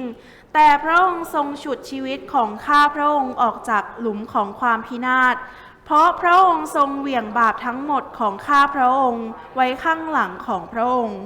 자, 주께서 여러분의 영혼을 사랑하셨습니다. พระองค์นะคะทำให้เรามีสวัสดิภาพค่ะ 그래서 하신 일이 우리의 모든 죄를 주님의 등 뒤에 던져버렸습니다. และพระองค์นะคะได้เหวี่ยงบาปของเราทุกคนเนี่ยไปไว้บนหลังของพระองค์ค่ะ 예, 자, 그림 잘 그렸죠? รูปภาพนี้วาดออกมาได้ดีเลยใช่ไหมคะ 예, 자, 등 뒤에 던졌다는 말은 죄를 이제 안 보겠다는 뜻이잖아요. คำว่าเหวี่ยงบาปไปข้างหลังในที่นี้นะคะแปลว่าเราเนี่ยไม่สามารถที่จะเห็นบาปได้อีกต่อไปค่ะ 이제 여러분의 죄를 하나님이 보지 않으십니다. ดังนั้นนะคะพระเจ้าเนี่ยจะมองไม่เห็นบาปของเราอีกต่อไปค่ะ 자, 미가서 7장 19절 말씀에도 자, 다시 우리를 궁일이 여기셔서 우리의 죄악을 발로 밟으시고 우리의 모든 죄를 깊은 바다에 던지시리이다. ในมีคาบทที่ 7 ข้อที่ 19 นะคะบันทึกไว้ว่า พระองค์ท่านจะทรงหวนกลับมาเมตตาเราอีก และจะทรงเหยียบความผิดทั้งหลายของเราไว้ พระองค์จะทรงเหวี่ยงบาปทั้งสิ้นของเราลงไปในที่ลึกของทะเล 자, 여기도 보면 자, 우리 죄를 발로 밟으셨대요. ถ้าดูตรงนี้นะคะจะเห็นว่ามีการตัดว่าพระองค์เหยียบบาปเราไว้ด้วยเท้าค่ะ 우리 죄를 처리했다는 표현입니다. ก็คือเป็นลักษณะที่กำจัดบาปค่ะ 우리 죄를 깊은 바다에 던져버렸대요. และบอกว่าเหวี่ยงลงไปยังทะเลลึกค่ะ 네, 그림 잘 그렸죠. วาดออกมาได้ดีมากเลยใช่ไหมคะ 이해가 쏙쏙 되죠. ก็คือสามารถเข้าใจได้แบบทันทีเลย 자, 아까 말씀에도 모든 죄를 등 뒤에 던졌죠. เพราะว่าเจ้าน้ำเมื่อสักครู่ก็บอกว่ามีการเหวี่ยงบาปไปไว้ข้างหลังค่ะ 이 말씀에도 모든 죄를 깊은 바다에 던졌어요. และพระวจนะเมื่อนี้นะคะก็คือเหวี่ยงบาปภาระบาปเนี่ยลงไปยังทะเลลึกค่ะ 저를 따라합니다. พูดตามอาจารย์นะคะ 나의 모든 죄, บาปของฉันทั้งหมด 하나도 남김없이 예수님이 용서해 주셨습니다. พระองค์นะคะทรงยกโทษบาปของเราแล้วทั้งหมดไม่มีเหลือแม้แต่นิดเดียวค่ะ 이런 말씀들을 확인할 때마다 마음이 편안한 거예요. ตอนที่เรามั่นใจในพระวจนะนี้นะคะ เราจะเกิดความสบายใจขึ้นมาค่ะ 자, 시편 85편 2절 말씀에도 주의 백성의 죄악을 사하시고 저희 모든 죄를 덮었다라고 돼 있죠. ในสดุดีบทที่ 85 ข้อที่ 2 บันทึกไว้แบบนี้ใช่ไหมคะว่า พระองค์ทรงยกโทษบาปประชากรของพระองค์ พระองค์ทรงอภัยบาปทั้งสิ้นของพวกเขา 자, 성경에는 부분적인 죄를 용서하는 것이 아니라 우리의 모든 죄를 다 용서하는 겁니다. ในพระคัมภีร์นะคะไม่ได้บอกว่าพระองค์ทรงยกโทษบาปแค่บางส่วนเท่านั้น แต่พระองค์ทรงยกโทษบาปทั้งหมดค่ะ 자, 그러면 우리가 지금까지 배운 것을 다 이해했으면 궁금한 것이 하나 생길 거예요. ดังนั้นนะคะถ้าหากว่าเราเข้าใจทั้งหมดที่เราได้เรียนมาแล้วเนี่ยมันจะมีเพียงแค่คำถามเดียวที่เราจะถามออกมาเท่านั้นค่ะ 이 세상에 자기 죄 때문에 지옥에 가는 사람은 없는 거예요. โลกใบนี้นะคะไม่มีใครเลยที่จะตกนรกเพราะบาปของตัวเองค่ะ 왜냐하면 이 세상 모든 죄짐을 예수님이 가져가셨잖아요. เพราะว่าอะไรคะเพราะว่าพระเยซูเนี่ยได้รับเอาภาระบาปของคนทั้งโลกไปแล้วทั้งหมดค่ะ 그런데 왜 천국 가는 사람이 있고 지옥 가는 사람이 있을까요? แต่ทำไมยังมีคนที่บางคนก็ตกนรกบางคนก็ขึ้นสวรรค์ 바로 죄 중에 가장 큰 죄가 있습니다. เพราะว่ามีบาปอย่างหนึ่งค่ะที่เป็นบาปที่ใหญ่หลวงมากๆค่ะ 자, 요한복음 16장 9절을 같이 읽겠습니다. เราจะอ่านในยอห์นบทที่ 16 ข้อที่ 9 พร้อมกันค่ะ ในเรื่องความบาปนั้นคือเพราะพวกเขาไม่วางใจในเรา 자, 제일 큰 죄는 바로 이 사실을 믿지 않는 죄입니다. บาปที่ยิ่งใหญ่มากที่สุดนะคะก็คือบาปที่ไม่เชื่อนั่นเองค่ะ ไม่วางใจ 여러분 믿으세요? ทุกคนวางใจหรือว่าเชื่อไหมคะ 마음으로 받아들이셨어요? เรายอมรับไหมคะจิตใจเรายอมรับไหมคะ 이 사실을 믿지 않으면 예수님과 나는 아무 상관이 없는 거예요. ถ้าเกิดว่าเรานะคะไม่เชื่อในความจริงนี้นะความสัมพันธ์ของเรากับพระเยซูเนี่ยไม่มีส่วนเกี่ยวข้องกันเลยค่ะ 자, 여러분의 사랑하는 가족들,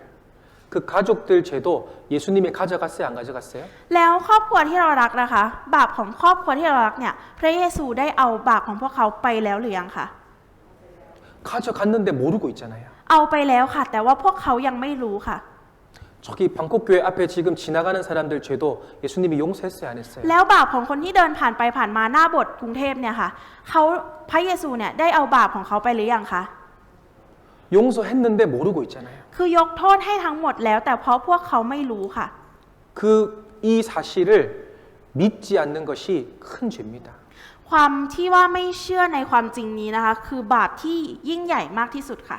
그래서 구원받은 사람은 이 사실을 전해주고 싶은 거예요. ดังนั้นนะคะคนที่รู้ในความจริงนี้ก่อนเนี่ยก็อยากที่จะประกาศความจริงนี้ออกไปค่ะ 너무 안타깝잖아요. มันน่าเสียดายค่ะ 제발 이 말씀 들어봐. ลองมาฟังพระวจนะสิคะ 예수님을 한번 배워봐. ลองมาเรียนรู้พระเยซูสักครั้งสิ 듣기만 하면 되는데. แค่ฟังอย่างเดียวก็พอ 근데 모르니까, แต่เพราะพวกเขาไม่รู้ค่ะ 안 믿으니까 เพราะไม่เชื่อค่ะ 심판을 받는 거예요. ก็เลยจะต้องได้รับการพิพากษาค่ะ 자, 여기 재밌는 예화를 설명해 드릴게요. ตรงนี้นะคะเป็นเรื่องราวสนุกๆค่ะ 자, 이 두 명의 사형수가 있습니다. ตรงนี้นะคะมีนักโทษอยู่2คนค่ะ 사형수는 이제 감옥에서 못 나와요. 죽어야 돼요. คือคนที่ได้รับโทษประหารชีวิตนะคะจะเข้าไปแล้วไม่สามารถที่จะออกมาได้ค่ะ 그런데 다시 이 사람들에게 탄원서를 제출해서 이 사람들의 죄를 이제 용서하는 사면장을 받아냈습니다. แต่ว่าจู่ๆนะคะก็มีการพิจารณาคดีใหม่ค่ะ แล้วก็มีคนหนึ่งคนนะคะที่ได้รับหนังสือนิรโทษกรรมค่ะ 죄를 이제 다 없애줬다라는 사면장이에요. หนังสือนิรโทษกรรมตรงนี้นะคะหมายถึงว่าไม่มีความผิดแล้วค่ะ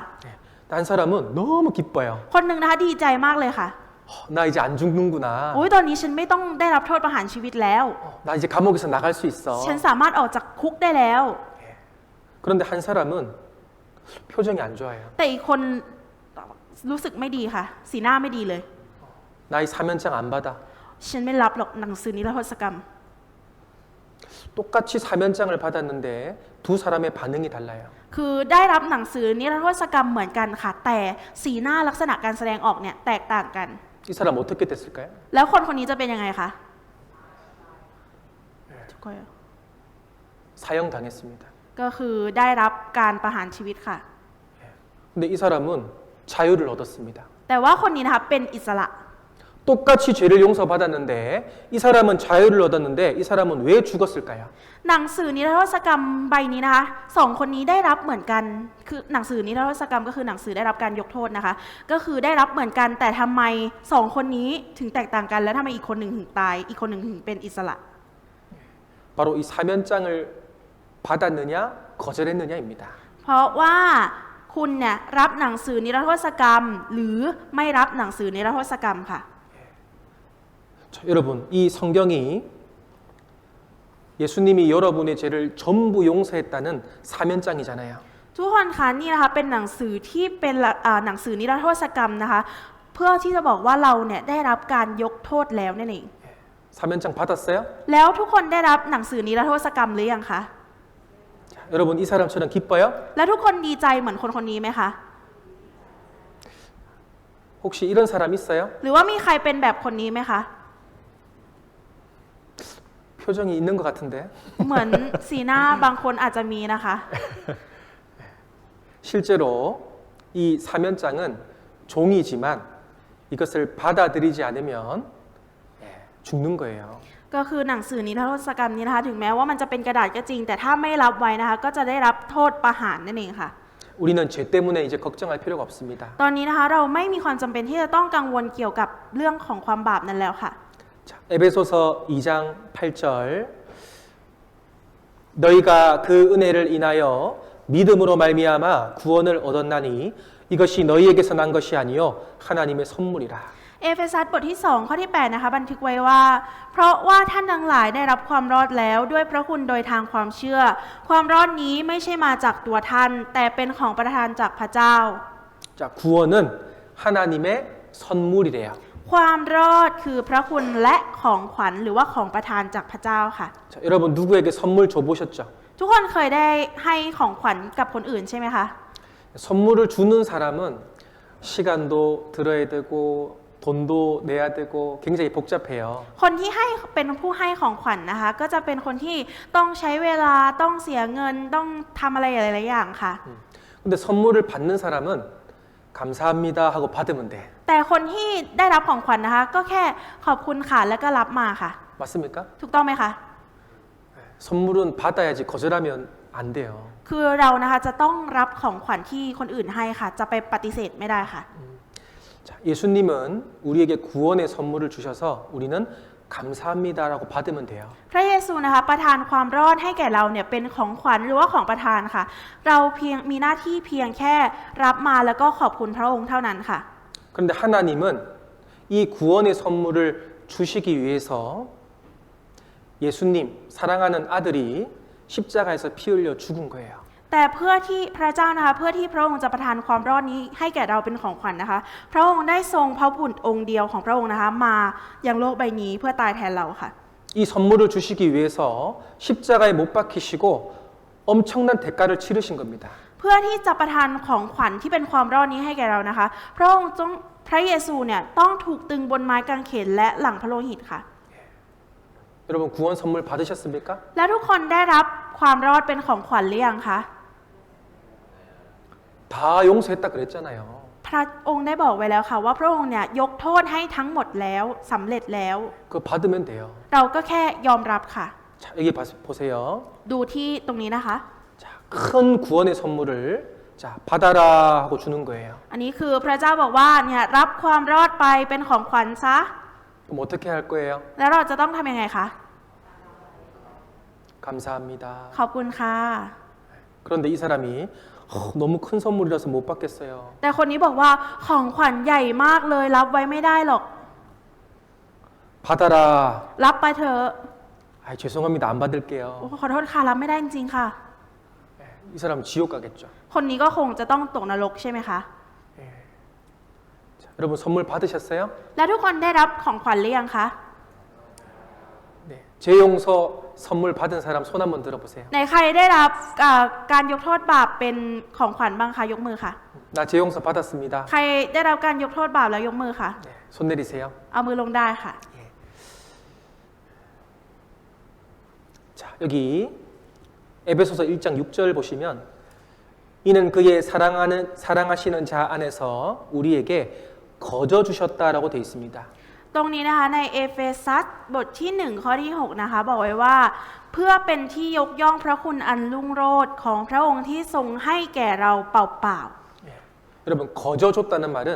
공짜로 줬다는 거잖아요. ๆทุกคนคะคำว่าให้เราเปล่าๆเนี่ยก็คือหมายถึงว่าให้เราฟรีๆใช่ไหมคะไม่มีค่าใช้จ่าย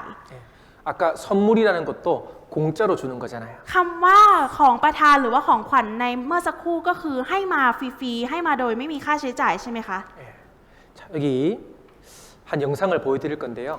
ค่ะเดี๋ยวอาจารย์จะเอาวิดีโอสัก1วิดีโอนะคะให้เราได้ดูพร้อมกันค่ะ 이 한 아기가 부모님한테 생일 선물을 받습니다. เด็กคนหนึ่งนะคะได้รับของขวัญวันเกิดจากพ่อแม่ค่ะ 그런데 그 생일 선물을 받는 그 마음과 태도를 한번 보면서 생각해 보세요. เดี๋ยวอยากให้ทุกคนดูลักษณะของเด็กคนนี้นะคะว่าเขารับของขวัญแล้วมีท่าทียังไงค่ะ 여러 가지 선물을 받는데 그 선물보다 이 아이가 가장 갖고 싶었던 선물이 바로 디즈니랜드, 저기 놀이동산을 가는 거였어요. ก็คือมากกว่าของขวัญมากมายใดๆที่เขาได้รับมานะคะเด็กคนนี้ได้รับมาเนี่ยคือน้องเนี่ยมีความฝันที่อยากจะไปดิสนีย์แลนด์อยากไปสวนสนุกค่ะ 예. 자, 한번 보세요. ดูกันนะคะ Is your birthday coming? Okay. So just open that backpack. Holy. Just cause. No, just open it. Just look what's in there. Oh my goodness. Well, what's in there? Pull the stuff out. I got a movie. How do you know I want this, Mom? Yeah. What else? I got another movie. How do you know I want this? I didn't. I just didn't. Mommy, how? Where do you want to go with it? You could go anywhere. Where would you want to go? Why don't we go? Okay, let's go. Now. Today. I'm being serious. We going? We're leaving today to go to Disneyland. Are you joking? No, I'm not joking. Are we done? Yes, we're going.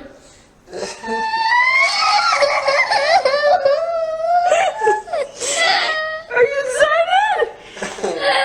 It's for your birthday!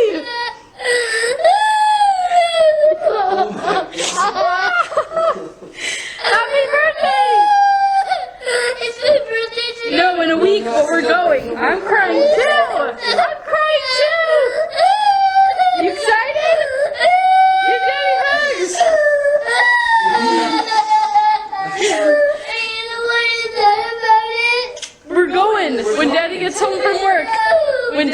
home from work.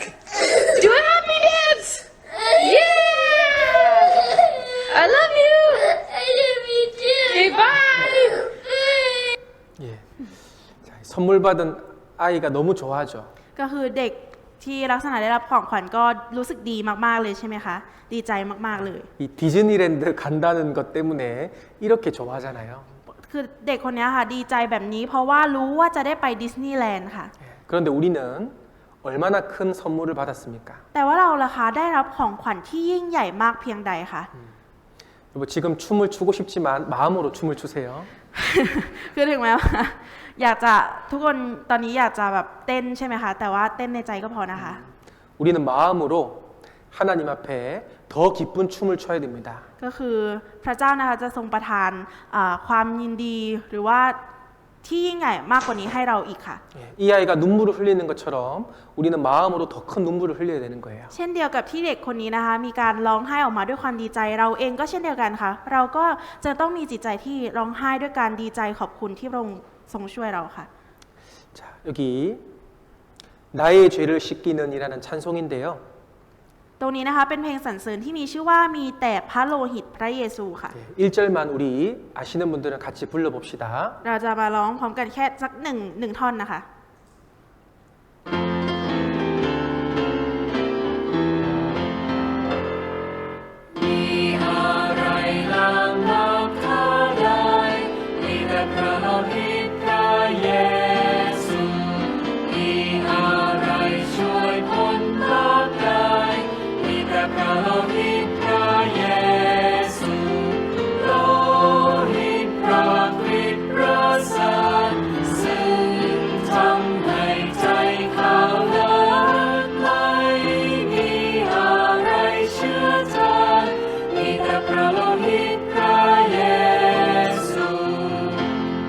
예, 여기까지.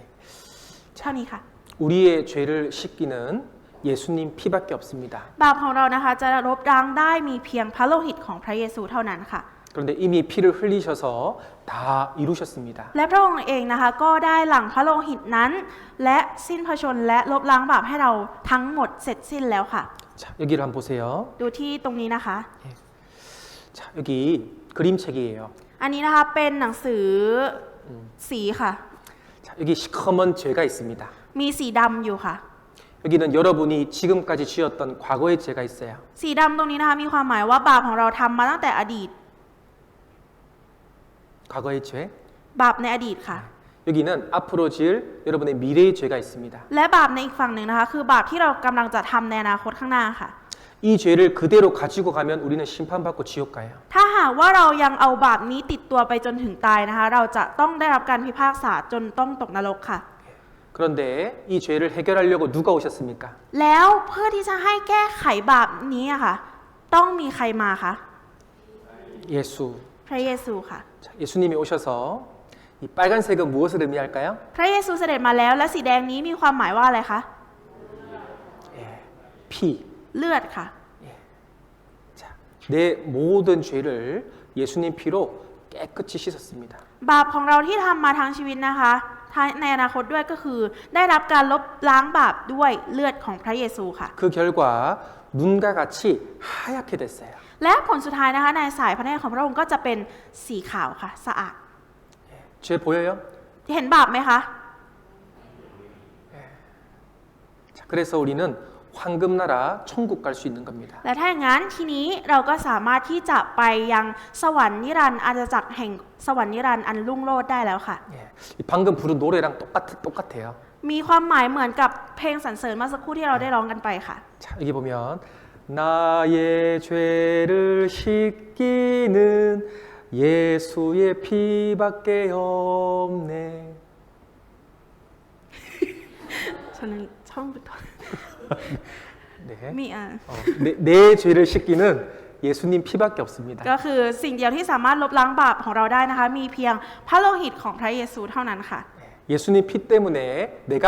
깨끗해졌습니다. เพราะว่าพระโลหิตของพระเยซูนะคะทำให้บาปของเราเนี่ยสะอาดหมดจดค่ะ 예, 감사해요, 안 감사해요? เราต้องขอบคุณหรือว่าไม่ต้องขอบคุณก็ได้ค่ะ 자, 요한복음 5장 24절 같이 읽어보겠습니다. เราจะอ่านพระธรรมยอห์นบทที่ 5 ข้อที่ 24 พร้อมกันค่ะ เราบอกความจริงกับพวกท่านว่า ถ้าใครฟังคำของเรา และวางใจทรงใช้เรามา คนนั้นก็มีชีวิตนิรันดร์และไม่ถูกพิพากษา แต่ผ่านพ้นความตายไปสู่ชีวิตแล้ว 자, 여기 믿는 자는 영생을 얻었고라고 되어 있습니다. ตรงนี้บอกว่าถ้าใครฟังของเราและวางใจก็มีชีวิตนิรันดร์ค่ะ 예, 여러분의 행위와 노력이 아니라 오늘 배운 사실을 마음으로 받아들일 때 영생 얻은 거예요. ทุกคนคะเราสามารถได้รับชีวิตนิรันดร์ได้เนี่ยก็ด้วยความเชื่อในการที่เราฟังความจริงในวันนี้ไปไม่ใช่ด้วยการกระทำหรือว่าความพยายามของเราเองค่ะ 예, 그리고 우리의 주소가 사망에서 생명으로 지옥에서 천국으로 이제 이사했습니다. และตอนนี้นะคะที่เราจะได้อยู่เนี่ยมันถูกย้ายแล้วค่ะย้ายจากนรกเนี่ยให้ไปสู่สวรรค์นิรันดร์ค่ะ 자, 여기 요한복음 10장 28절부터 내가 저희에게 영생을 주노니 영원히 멸망치 아니할 터이요 또 저희를 내 손에서 빼앗을 자가 없느니라. 저희를 주신 내 아버지는 만유보다 크심에 아무도 아버지 손에서 빼앗을 수 없느니라. ในยอห์นบทที่ 10 ข้อที่ 28 ถึงข้อที่ 29 นะคะบันทึกไว้ว่า เราให้ชีวิตนิรันดร์แก่แกะทั้งหลาย แกะเหล่านั้นจะไม่มีวันพินาศและจะไม่มีใครแย่งชิงแกะนั้นไปจากมือของเราได้ พระบิดาของเราผู้ประทานแกะนั้นให้แก่เราทรงเป็นผู้ยิ่งใหญ่กว่าทุกสิ่ง และไม่มีใครสามารถชิงไปจากพระหัตถ์ของพระบิดาได้ 자, 여러분 이 말씀은 너무 중요한 말씀입니다. ทุกคนคะพระวจนะนี้เป็นพระวจนะที่สำคัญมากๆค่ะ 여러분 영생은 영원히 멸망하지 않는 겁니다. ทุกคนคะชีวิตนิรันดร์เนี่ยจะไม่มีวันล้มลงค่ะจะไม่มีวันพังพินาศค่ะ 그런데 잘못된 성경을 가르치는 곳이 있어요. แต่ว่าก็มีบางสถานที่นะคะที่มีการสอนพระคัมภีร์แบบผิดๆค่ะ 우리가 구원을 받았지만 또 죄를 짓고 살면 구원이 취소된다. 구원이 없어진다라고 잘못 가르치는 곳이 있습니다. มีการสอนที่ผิดๆนะคะที่ว่าถ้าหากว่าคุณได้รับความรอดแล้วใช้ชีวิตด้วยการทำบาปอีกเนี่ยความรอดนั้นมันจะหายไปค่ะ 여러분 구원이 취소될까요? ทุกคนคะความรอดมันสามารถยกเลิกได้ไหมคะ 여기 말씀 보세요. ดูที่พระวจนะตรงนี้นะคะ 아무도 아버지 손에서 빼앗을 수 없느니라. บอกไว้ว่าไม่มีใครสามารถชิงไปจากพระหัตถ์ของพระบิดาได้ค่ะ 자, 우리가 노력해서 우리가 잘해서 죄를 용서받았으면 우리가 죄를 지으면 구원이 취소되는 게 맞겠죠. ทุกคนคะถ้าหากว่าความรอดที่เราได้รับเนี่ยมันมาจากความพยายามของเรามาจากการที่เราทำดีเนี่ยถ้าเราทำพลาดไปมันก็คงจะยกเลิกได้ค่ะ 그런데 우리가 구원받은 것은 예수님의 은혜로 받았기 때문에 내가 짓는 죄와는 상관이 없는 거예요. แต่ว่าความรอดที่เราได้รับตรงนี้นะคะเป็นความรอดที่มาจากพระคุณของพระเยซูนะคะถึงแม้ว่าเราจะทำพลาดไปความรอดของเราก็ไม่ได้รับการยกเลิกค่ะ 여러분 죄를 예수님이 피를 흘려 주셨잖아요. เพราะว่าบาปของเราทุกคนเนี่ยถูกลบล้างด้วยพระโลหิตของพระเยซูค่ะ 자, 로마서 8장 33절 누가 능히 하나님의 택하신 자들을 송사하리요 의롭다 하신 이는 하나님이시니 ในยอห์นบทที่ 8 ข้อที่ 33 นะคะบันทึกไว้ว่าใครจะฟ้องคนที่พระเจ้าได้ทรงเลือกไว้ พระเจ้าทรงทำให้พวกเขาเป็นคนชอบธรรมแล้ว 자, 여기 하나님의 택하신 자들은 구원받은 사람을 말합니다. ทุกคนคะคนที่พระเจ้าเลือกไว้ในที่นี้นะคะหมายถึงคนที่ได้รับความรอดค่ะ 그래서 구원받은 사람들을 이렇게 송사하는 그 부류가 있습니다. 송사하는 존재가 있습니다. 나쁜 말하는 존재가 있습니다. บางคนนะคะได้รับความรอดแล้วแต่ก็ยังทำความผิดทำความชั่วอยู่ค่ะ 야, 너 그 죄 지었잖아. เธอน่ะมีบาปนะทำบาปดิ 너 그렇게 큰 죄 지었는데 천국 갈 줄 알아? เธอคิดว่าเธอทำบาปหนักขนาดนี้แล้วเธอจะได้ขึ้นสวรรค์เหรอ 너 자꾸 반복적으로 죄 짓잖아. แต่เธอก็ทำบาปซ้ำๆอยู่งี้นี่ 사탄 마귀가 자꾸 여러분을 송사합니다. มารนะคะมันจะคอยทำให้ความคิดของเราเนี่ยเปลี่ยนค่ะ 그런데 이 말씀에 의롭다 하신 분이 누구예요? แล้วผู้ที่บอกว่าเราเป็นคนชอบธรรมคือใครคะ 맞아. พระเจ้าค่ะ 예수님이 피를 흘려서 죽으셨잖아요. เพราะว่าพระเยซูเนี่ยทรงหลังพระโลหิตและสิ้นพระชนม์ไปแล้วนี่ค่ะ 그 마귀의 말에 속으면 안 됩니다. ดังนั้นเราจะไปตกอยู่ในการล่อลวงของมารซาตานไม่ได้ค่ะ 저를 따라합니다. พูดตามอาจารย์นะคะ 영원히 멸망치 아니한다. จะไม่มีวันพินาศชั่วนิรันดร์ 영원한 구원. ความรอดชั่วนิรันดร์ 자, 그렇다고 해서 우리가 구원받았다고 해서 이제 마음대로 죄를 짓고 살아갈 수는 없는 거예요. เพราะว่าเราได้รับความรอดแล้วนะคะ เราเป็นแบบนี้แล้วเพราะฉะนั้นเราจะ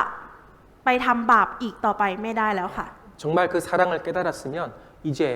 죄를 안 지으려고 노력할 겁니다. ถ้าเรารู้และได้รับความรักนั้นที่แท้จริงแล้วนะคะ เราจะไม่มีวันที่จะทำบาปอีก หรือว่าเราจะพยายามที่ไม่ทำบาปอีกนั่นเองค่ะ 이제 이 방콕 교회 안에서 말씀을 배우고 함께 교제하면서 내가 점점점 바뀌어가는 거예요. และการที่เราเนี่ยมาสามัคคีธรรมร่วมกันอยู่ในคริสตจักรกรุงเทพแบบนี้ไปเรื่อยๆนะคะมันจะทำให้ชีวิตของเราเนี่ยค่อยๆมีการเปลี่ยนแปลงไปเรื่อยๆเรื่อยๆค่ะ 하나님의 자녀가 되었으니까 이제 자녀답게 살아야 되겠죠. เพราะว่าตอนนี้นะคะเราเป็นบุตรของพระเจ้าเราเป็นลูกของพระเจ้าแล้วดังนั้นเราจะต้องดำเนินชีวิตหรือว่าใช้ชีวิตของเราเนี่ยให้สมกับที่เป็นลูกของพระเจ้าค่ะ 여러분 믿음이라는 것은 오랜 시간이 걸리는 게 아니에요. ทุกคนคะความเชื่อเนี่ยมันไม่ใช่เรื่องที่จะต้องใช้เวลานานค่ะ 성경 이 사실을 확인함으로 한 번에 단번에 믿는 겁니다. เราเชื่อโดยการที่พิสูจน์ผ่านทางพระคัมภีร์เพียงครั้งเดียวเท่านั้นค่ะ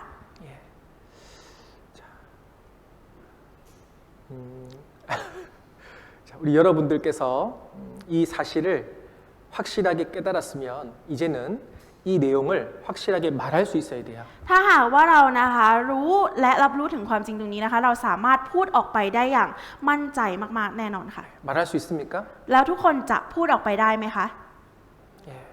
여기 성경에 이 믿음의 선배들은 내가 믿은 내용을 확실하게 말하고 다녔습니다. คนที่เขามั่นใจในความจริงตรงนี้ก่อนหน้าเรานะคะเขาก็สามารถพูดออกมาได้อย่างมั่นใจค่ะ 그 확실하게 말을 하지 못하면 우리는 계속 말씀을 또 배우고 또 듣고 확실하게 자기 것으로 만들어야 되는 거예요. คนที่ไม่มั่นใจหรือพูดออกมาอย่างไม่มั่นใจนะคะก็จะต้องเรียนรู้พระวจนะไปเรื่อยๆซ้ำๆค่ะจนกว่าจะเข้าใจค่ะ 오늘 준비한 말씀은 여기까지입니다. ค่ะพระวจนะที่เตรียมมาก็มีแค่เท่านี้ค่ะ 혹시 궁금한 거 있으시면 나중에 상담했으면 좋겠습니다. ถ้าหากว่ามีท่านใดนะคะที่มีความสงสัยอยากจะปรึกษาก็มาปรึกษากับอาจารย์ได้ค่ะ 기도하겠습니다. อธิษฐานนะคะ 우리를 십자가에서 구원해 주신 고마우신 예수님 감사합니다. เราขอบคุณพระเยซูผู้ทรงประทานความรอดให้เราบนไม้กางเขน 우리가 죄 때문에 심판받을 수밖에 없었습니다. เราเป็นผู้คนที่เคยเป็นคนบาปที่จะต้องตกนรกสถานเดียว 그러나 우리 대신 십자가에서 못 박히시고 모든 피를 흘려 주셨습니다. แต่ด้วยความที่พระองค์ทรงเสด็จมาเพื่อหลั่งพระโลหิตและสิ้นพระชนม์แทนเรา 영원히 우리 죄를 용서해 주시고 구원해 주셔서 감사합니다. เราขอบคุณที่พระองค์ทรงช่วยเราให้ได้รับความรอดและไถ่บาปให้เราชั่วนิรันดร์ 우리 방콕교회 형제 자매님들 이 사실을 이제 전파할 수 있도록 도와주시옵소서. ขอพระองค์ทรงช่วยให้พี่น้องในคริสตจักรกรุงเทพนี้สามารถประกาศเรื่องนี้ออกไปได้ทั่วโลกด้วยเถิด 사랑하는 사람들에게 이 예수님의 사랑을 전할 수 있도록 도와주시옵소서. ขอพระองค์ทรงช่วยให้เราสามารถประกาศข่าวประเสริฐเกี่ยวกับพระเยซูนี้ออกไปให้กับคนที่เรารักได้ด้วยเถิด 우리를 통해서 더 많은 영혼들을 하나님 채워 주시옵소서. ขอพระองค์ทรงเติมเต็มให้มีจิตวิญญาณมากมายเข้ามาได้ด้วยเถิด 우리를 사랑하시는 예수님 이름으로 감사하며 기도드렸습니다. อธิษฐานและขอบคุณในพระนามองค์พระเยซูคริสต์ผู้ทรงรักเรา 아멘.